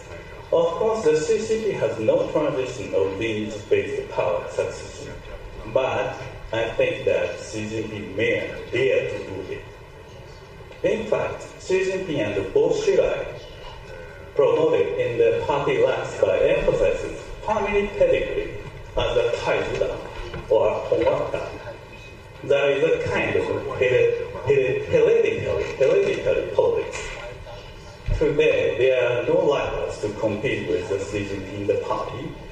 For sure, only just two things very important. One is to maintain his house to be the ruler for life. And the other is to ensure his reputation not to be tarnished after his death like Stalin. In terms of this view, it is not necessarily surprising that Xi Jinping will choose his successor from among the relatives of his own family, like North Korea, Singapore, Taiwan. Otherwise, he will select the appropriate someone from the relatives of his close cronies, such as Cai Qi, Li Chang, and Lin Shui, as the top leader of the Hong Sandai or Hong Sudai. President Putin of Russia is said to consider Patrushev. Patrushev was regarded as the close side of Putin. President Putin of Russia is said to consider Patrushev's son as one of the candidates to succeed him. If these scenarios of the lineage-based power succession were to be realized, the CCP's governance definitely would enter different dimensions of the present day. That is short for my comment. Thank you very much. Thanks for Professor Suzuki. I think every discussion we can have more minutes, and so 82 minutes on Professor Suzuki's discussion, and I think we can have more after each discussion to finish their talking points, so we can have some feedback maybe from the presenters or from our discussants. Next, we have a well-known figure in Taiwan, Professor Min Zhen, an honorary professor from the Department of Political Science at National Taiwan University. Professor Min, please. Thank you, Mr. Moderator. I think I'd like to make a small correction. I'm a professor emeritus. Thank you. How much time do we have, Mr. 7 minutes? Okay, thank you. Yeah, that's all right. After hearing all the intriguing presentations earlier today, I'd like to make a few comments and some response to the presentations. Because of the time limitations, I think I will make 3 talking points. The first one is about the major mistakes in Xi Jinping's policies ever since he got to power. As we all know, that Xi Jinping came to power in the year of 2012. So by now it's about 11, 12 years, but we can identify some of the major policy mistakes he made in the past decade or so. The first one I'd like to identify is the trade war with the United States. The United States began the trade war, or launched the trade war in early 2012. Early 2018. At that time, Xi Jinping made some modest concession to the United States. I think the case would be a lot better. But somehow he decided to fight back, and on June the 15th, 2018. So the whole thing exacerbated greatly. Then it escalated to a technological war, and the chip war, as we all know. And then it leads to a series of sanctions and de-risking and all that. In addition to the ever stringent measures taken by the PRC side, such as enhancing the security law, national security law, or data security law, or the anti-spy law, or even the reenaction of the Article 23 of Hong Kong's Basic Law. So it makes the trade war between the United States and China even worse. So I think that's the first mistake that he made. And the effect, as you can see now, is the worsening of the economy. The second mistake I like to identify is the truncation of the one country, two system policy over Hong Kong. It leads to the serious outpouring of Hong Kong's talents and capital, and it causes a very embarrassing shrinkage of Hong Kong's economy, let alone its GDP and so on and so forth. So Hong Kong was what we call a golden goose, which made great contribution to China's economy, and then it turns back. So now the central government is making a very strong financial support for Hong Kong. So Hong Kong lost its position as a great contributor to China's economy, and that's the second mistake I like to identify. The third mistake I like to identify is the very stringent and very strict quarantine policy against COVID-19 since 2019, let alone the seemingly never-ending testing, which caused to a great loss in countries of financial capabilities. And the very strict quarantine policy almost suffocate China's business activities in the society. And then it leads to the corruption of the small businesses in the mediums. And also it caused people to waste their savings. So they're left with very, very little saving, according to what I know. I talked to many people from mainland and all the so-called Taiwanese. 3 minutes? Okay, thank you. And a number of Taiwanese businessmen who returned to Taiwan ever since that. I think the worst impact upon this very strict quarantine policy is that it leads to the downbreak of the confidence on the businessmen toward China's economy. And then it leads to the shrinkage of investment, and also leads to shrinkage of consumption, overall consumption in the society. The last mistake I like to identify is the so-called promotion of the state-owned enterprises, and then also the simultaneous suppression of the privately owned businesses. So in the end, it leads to the downgrade of economy and a very disturbing social competence, and then eventually it leads to a power struggle inside the party. The power struggle did not begin now. Actually, ever since Xi Jinping came to power in 2012, he began a purge, a very serious purge of the people, the people inside the party and also inside the government. Let me call attention to this power struggle. The power struggle is not a one-way traffic. It works both ends. Xi Jinping launched the power struggle against some officials, but they fought back. They ganged up and fought back. So we see a very serious power struggle among the political elites, on the top echelon of the political elites ever since now.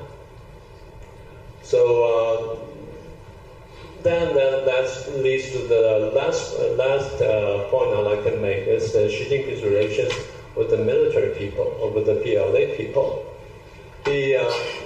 Like I said, he had a paranoia about his political status, so he was kind of uneasy. The paranoia would then eventually cause more and more political purges, as we all know that he purged the so-called armed forces beginning in 2013 and almost wiped out completely. We have counted more than 15 generals were purged in a period of 2 years. And then there were over 100 generals purged for about a period of 10 years. And then beginning in 2023, last year, we noticed the purge of the rocket force. A number of the high commanders, including the three commanders, the top commanders, Wei Fenghe, Zhou Yangming, and Li Yusha, were purged in a row, let alone the junior leaders in the force. Then we noticed the purge of the strategic support force. It was disbanded completely and replaced by the unit called the Information Support Force. And that's, again, it's unthinkable. In addition to all the purges of the military people, we also noticed the purge of the top echelon people of the military industries. I'm not going to get into details. So it leads to one observation. What is he worrying about? Is he really worried about his position, or is he worried about what? And then, strangely, his relations with the vice chairman of the Central Military Commission, Zhang Youxiang, as we all noticed that Mr. Sullivan met Zhang Youxiang. It's a kind of strange, because this kind of thing happened before, but very, very rarely. And you'll notice that Zhang Youxiang was very happy. He was smiling from year to year, and when he was meeting with Sullivan. And Sullivan was quite calm, and Sullivan apparently tried to get some information from him, but I'm not sure what he came up to. But eventually, so that's, again, it's very unusual. And lastly, we noticed that the purge or the downgrade of Xi Jinping's close attachés, people in the central in the PLA's discipline committee, and also in the Central Organization Department, and also in the Office of the Central Military Commission. So it's all related to him, and it's close political attaché. So what we're saying is that we'll notice that he's in a very uneasy position. So we don't know what else he can do to mend the troubles he's facing. So let me just stop here, and then I'd like to solicit your comments and questions. Thank you all very much. Thank you. Thanks for Emeritus Professor Ming-Ju Zheng from National Taiwan University. Following him, we will hear from Professor Donghang Hu from the Department of Political Science at National Taiwan University. Professor Tom, please.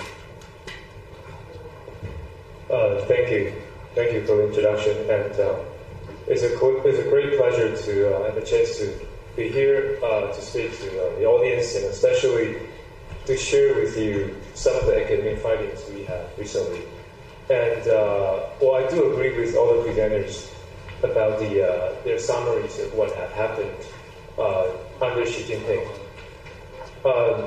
So first of all, indeed, there is a very interesting transformation in China that China used to be described as a party-based dictatorship. In other words, there were quite a few power-sharing arrangements among major factions, and they shared power with each other. But nonetheless, after Xi Jinping took power in 2012, it took some time, but what happened, of course, is that he eventually concentrated lots of power in his own hands and also purged people from the party, just as Professor Ming just mentioned. So I would agree, of course, on this particular point with Professor Anami that indeed there's this kind of personalization of politics that happened in China. I think this has a very important implication for not only Chinese politics, but also for China's foreign relations. And the reason is, I think previously, it's probably all the speakers and discussants know very well, and I suppose some of the experts in the audience, power share arrangements is essential for kind of people to predict the succession politics and also kind of, the political rules inside the party. So I would tend to think previously, even though, of course, China was a dictatorship, but because it's party-based, so there were, relatively speaking, some rules for people to follow. So, and especially, of course, Hu Jintao and Jiang Zemin, they were handpicked by Deng Xiaoping. And then Deng Xiaoping also, to a great extent, transformed the Chinese politics and basically made it more institutionalized. And I think as Professor, Anami and also Dr. Low mentioned, previously there seemed to be some rules, like the age rule, and also their term limits. By now, they were all lifted by Xi Jinping. So this movement towards a more personalistic dictatorship is beyond doubt. And so the important implication here, of course, is that previously the Chinese politics was relatively easier to predict and to understand, but now it has become much more unpredictable, and therefore I suppose will create some fluctuations for how people understand Chinese politics, and also kind of undermine the political foundation on which foreign governments and investors can view China as a trustworthy partner. So that has a very profound implications for China. And also we can observe that from during the COVID, we can see that the zero COVID policy was lifted overnight, and then that was, as I said, it's very unpredictable, right? So previously, people didn't understand well why the government stick to that policy such a long time, even though after the new variants came up, it's actually not wise to do that, but still, government did that anyway. But later, all of a sudden, it was lifted. So this is just another sign. And also, I think even at early stage, when COVID just broke out, the problem here is that the information from below sometimes is hard to get up because of this monopoly of power, and also, I think people working down below, they have also some fear about telling the truth. But what I would like to contribute here, on top of all these very nice summaries provided from the previous presenter, is the kind of some interesting findings I had with some friends at UC San Diego. So also some presenters mentioned this PLA, right? Especially Xi Jinping's connection with PLA. And also we had a paper on this. So Xi Jinping adopted this military reform in 2016, as you probably all know. And so I have to say, first of all, that's the most far-reaching reform since the death of Mao. And more importantly, enormous power was taken away from the three main departments of the PLA, especially the General Strategy Department. And also 2 military regions were abolished. And this led to the disbanding of divisions and subsuming of other divisions under new commands. And all these changes took effect on January 1st, 2016. Yet, the thing is, there was some strong hints of these changes as early as November 2013. And therefore, we spent some time collecting data on these trajectories of the POA officers. Let me just give you a quick description of our data set. So we collect more than 2,000 activities between 2012 and 2019, and more than those activities were about the military meetings Xi Jinping had with other generals, and also especially we track the career trajectories of the POA officers. So we collected biographical data for more than 500 POA officers, combining officers in the Central Committee and also POA officers from other data sets as well. So I only have 1 minute left, so maybe I have to kind of jump to the conclusion quickly. So after collecting so much data on the POA officers and also the events Xi Jinping was engaging, so the thing is, we know that I totally agree with Professor Ming about this power struggle inside the party, but at the same time, what we can do from that paper and from our analysis is that it seems that Xi Jinping was trying to adopt some kind of divide and rule strategy inside the party. And therefore, before 2016, if you analyze the promotion and purges of those POA officers, you see that, actually the people who have some connection with Xi Jinping, they were not necessarily promoted much, the chance for them to be promoted was not necessarily higher than other officers, affiliated with other leaders like Hu Jintao. Also, that also applies to the patterns of the purges. But what happened is that after 2016, after the reform was finished, then that pattern disappeared. So it seems that after 2016, Xi Jinping promoted lots of people of his own, and also purges other people of other factions. So what's the lesson to be learned from that process? For ourselves, is that on the one hand, as I said, it seems that Xi Jinping was trying to adopt this divide and rule strategy. So in other words, before the reform was implemented, he was trying to be very carefully deal with the relationship with other factions. Because, if the action was too severe before the reform, then you might actually help other officers to overcome the collective action problems and to have some resistance. So even though, as I said, I agree with Professor Ming about that power struggle inside the party, but on the outside, you didn't actually see that, the success of that kind of pushback against Xi Jinping. So Xi Jinping was trying to divide those opposition by giving some people the promotion opportunities while purging other people, and to lower, I guess, the alarming mindset from other officers. But right after the 2016, since the reform was implemented, so the power has been concentrated. So it seems that Xi Jinping, didn't care that much about the other factions at all, and then you can see that, after the finish of the concentration of power, basically Xi Jinping was able to do a lot of things that he wouldn't otherwise have can do. So I think let me draw the conclusion here is that there I think indeed such a worry that before that, if Xi Jinping still allowed for some diversity inside of inside the party, inside the POA, but now after the concentration of power, it seems that Xi Jinping will only hear the voice from his people, and therefore they will also, I suppose, those people will try to curry favor from Xi Jinping, and therefore they don't dare to say anything against Xi Jinping's personal preferences. And that might actually lead to, I suppose, more mistakes in policies, either in military areas or other economic or political areas. So I'm going to end here and looking forward to your comments and questions. Thank you. Thanks, Professor Peng, for sharing his, I think it's valuable and updated theoretical findings on the current leadership. Lastly, we will invite Professor Cai Longxiang from National Zhongzheng University in Jiayi. Professor Cai, please. Okay, thank you.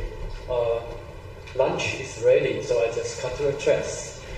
Okay, when Xi Jinping came to power, and he was deeply concerned about the fall of the Communist Party in the Soviet Union, and he worked tirelessly to strengthen the party to avoid following that path. As General Secretary, Xi Jinping is considered the core of the party, reflecting a personalized approach to power. For Xi, he calls the shots, asserting the party leads in every domain, in all matters. According to Zhou Da, actually he's my advisor's advisor, and he said, the key feature of CCP high-level politics is this: ability of a group to defeat and eliminate a major rival decisively. Chinese leaders always have assumed anti-party factions will emerge, and they must be either defeated or eliminated. So ultimately, this creates a hegemonic leadership model. Zhou Dan said CCP politics, high-level politics, has not prevented the rise of strong leaders. In fact, only strong leaders can emerge victorious. So Xi has consolidated power with the support of the ruling elite, who feel the party state would collapse if they did not back a strong leader, capable of taking decisive measures in response to unprecedented challenges and severe threats. It's like hunting a deer. Everyone understands the need to remain loyal to their posts and follow leaders' orders.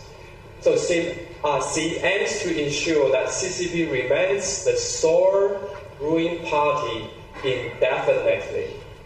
So President Xi and CCP cannot be challenged or questioned, and he is intolerant of any dissenting views and leverage national sentiment, nationalism in promoting great rejuvenation of the Chinese nation, which he uses to suppress dissidents and perceived enemies within the state.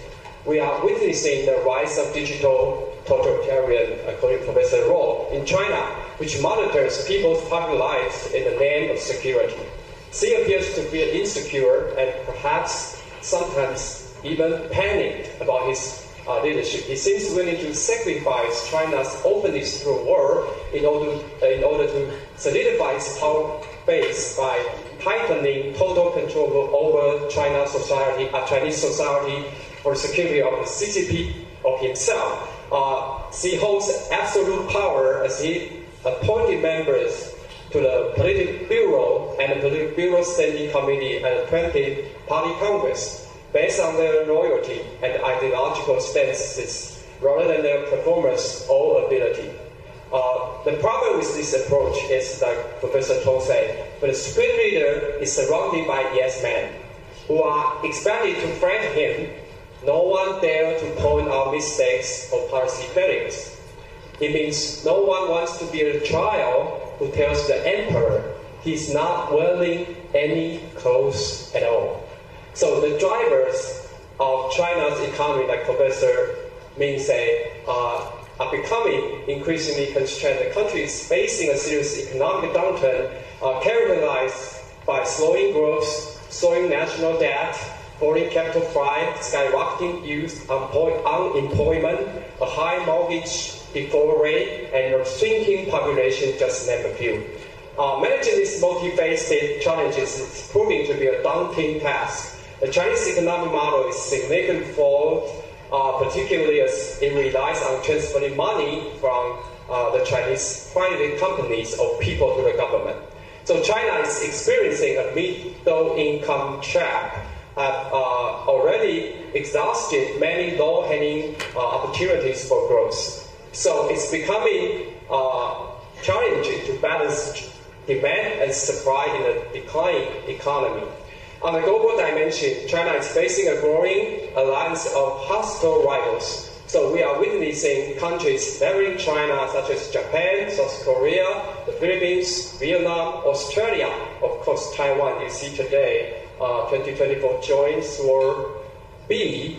But the thing is that we are trying to cooperate with the United States to strengthen our militaries and unite against the China territory expansion and gray zone activities.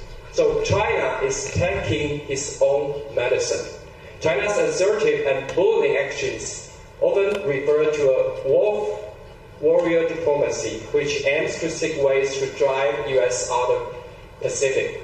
And having put neighboring countries on alert, the Sino-U.S. relationship has evolved into an enduring rivalry, with each country seeing out for intense security and economic or technological competition. But China is perceived as a weak power, as Professor Michael Beckley said in his Peak China theory. It becomes highly likely it may resort to a scapegoat strategy. Let me conclude by this. As the Italian philosopher Machiavelli used to say, to trust is good, but to control is better. This is the best catchphrase for Xi Jinping and his leadership. Thank you.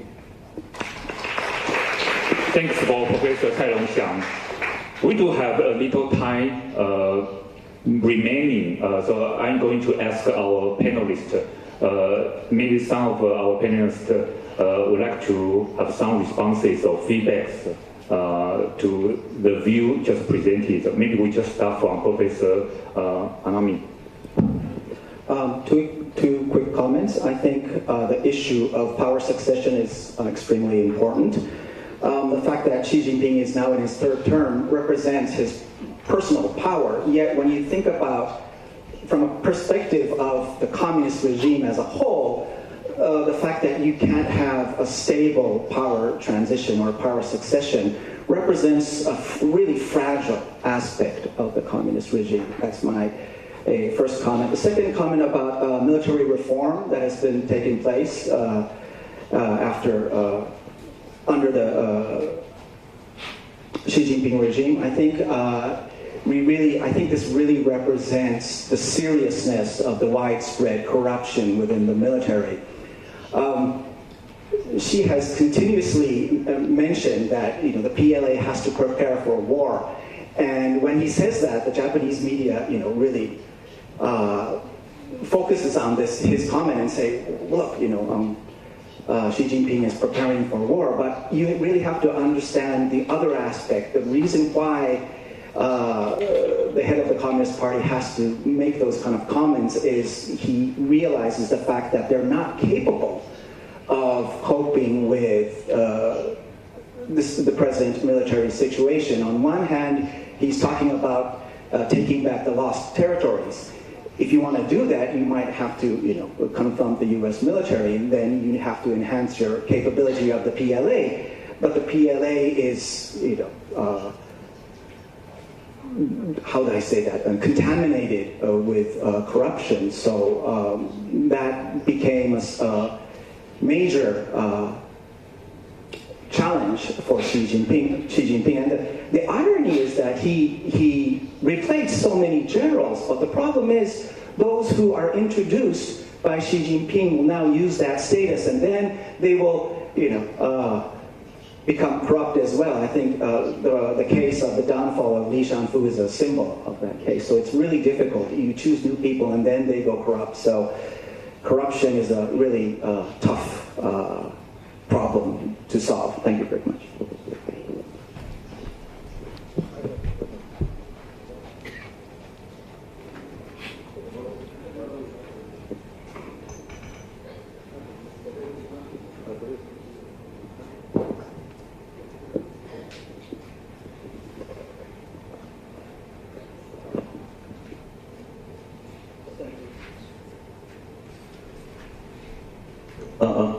Thank you. As for power succession of Xi Jinping, she has not decided who should the next leader after himself, as far I think, while he has been trying to keep his power and authority, and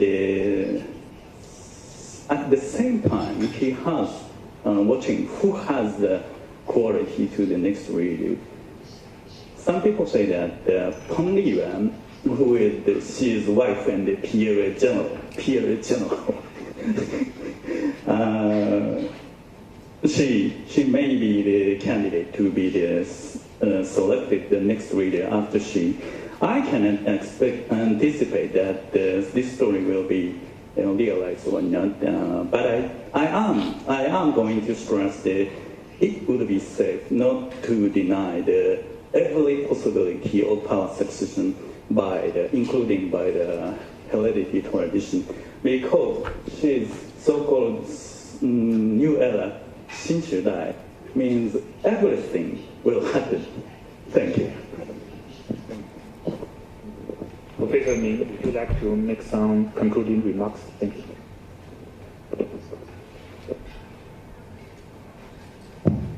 Not a concluding remark, but just a quick response to my colleague Dr. Tang's analysis.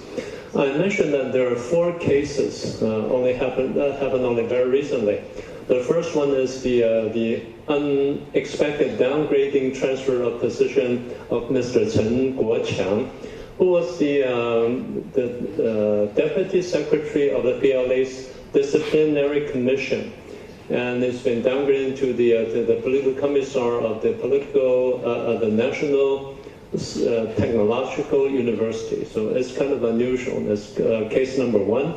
Case number 2 is the Mr. Cao Xingxin, is also a Deputy Secretary of the Central Organization Department, who's now under investigation. The third one is the 3-star general of Qin Shutong, who is the PLA's Army's political commissar, and who's now under investigation. The news just came out in September.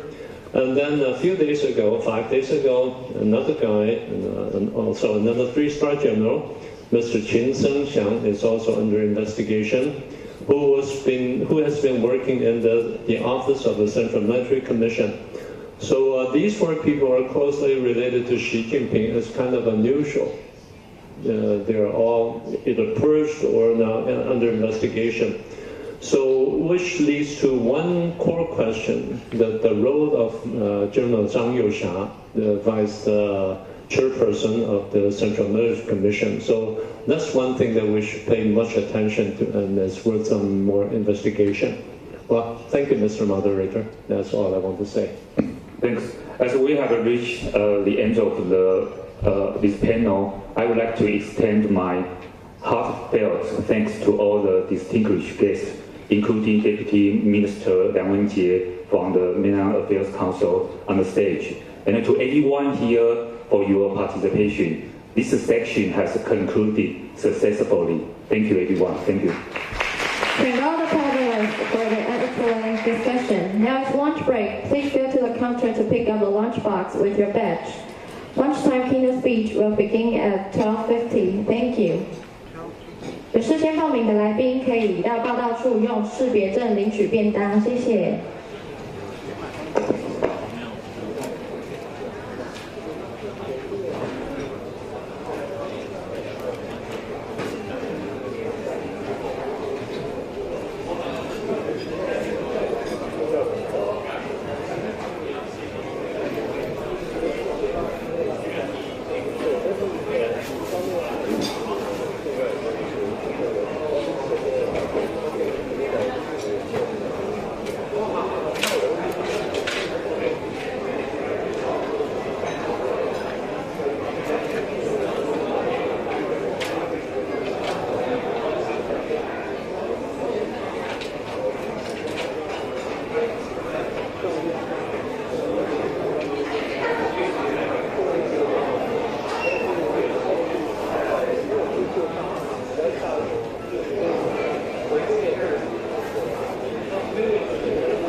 He is entirely an anti or a non-Deng Xiaoping.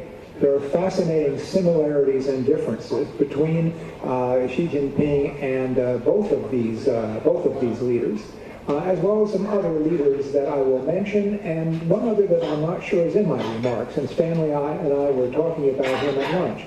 And that is someone who has been in one episode, as you'll know, incident, and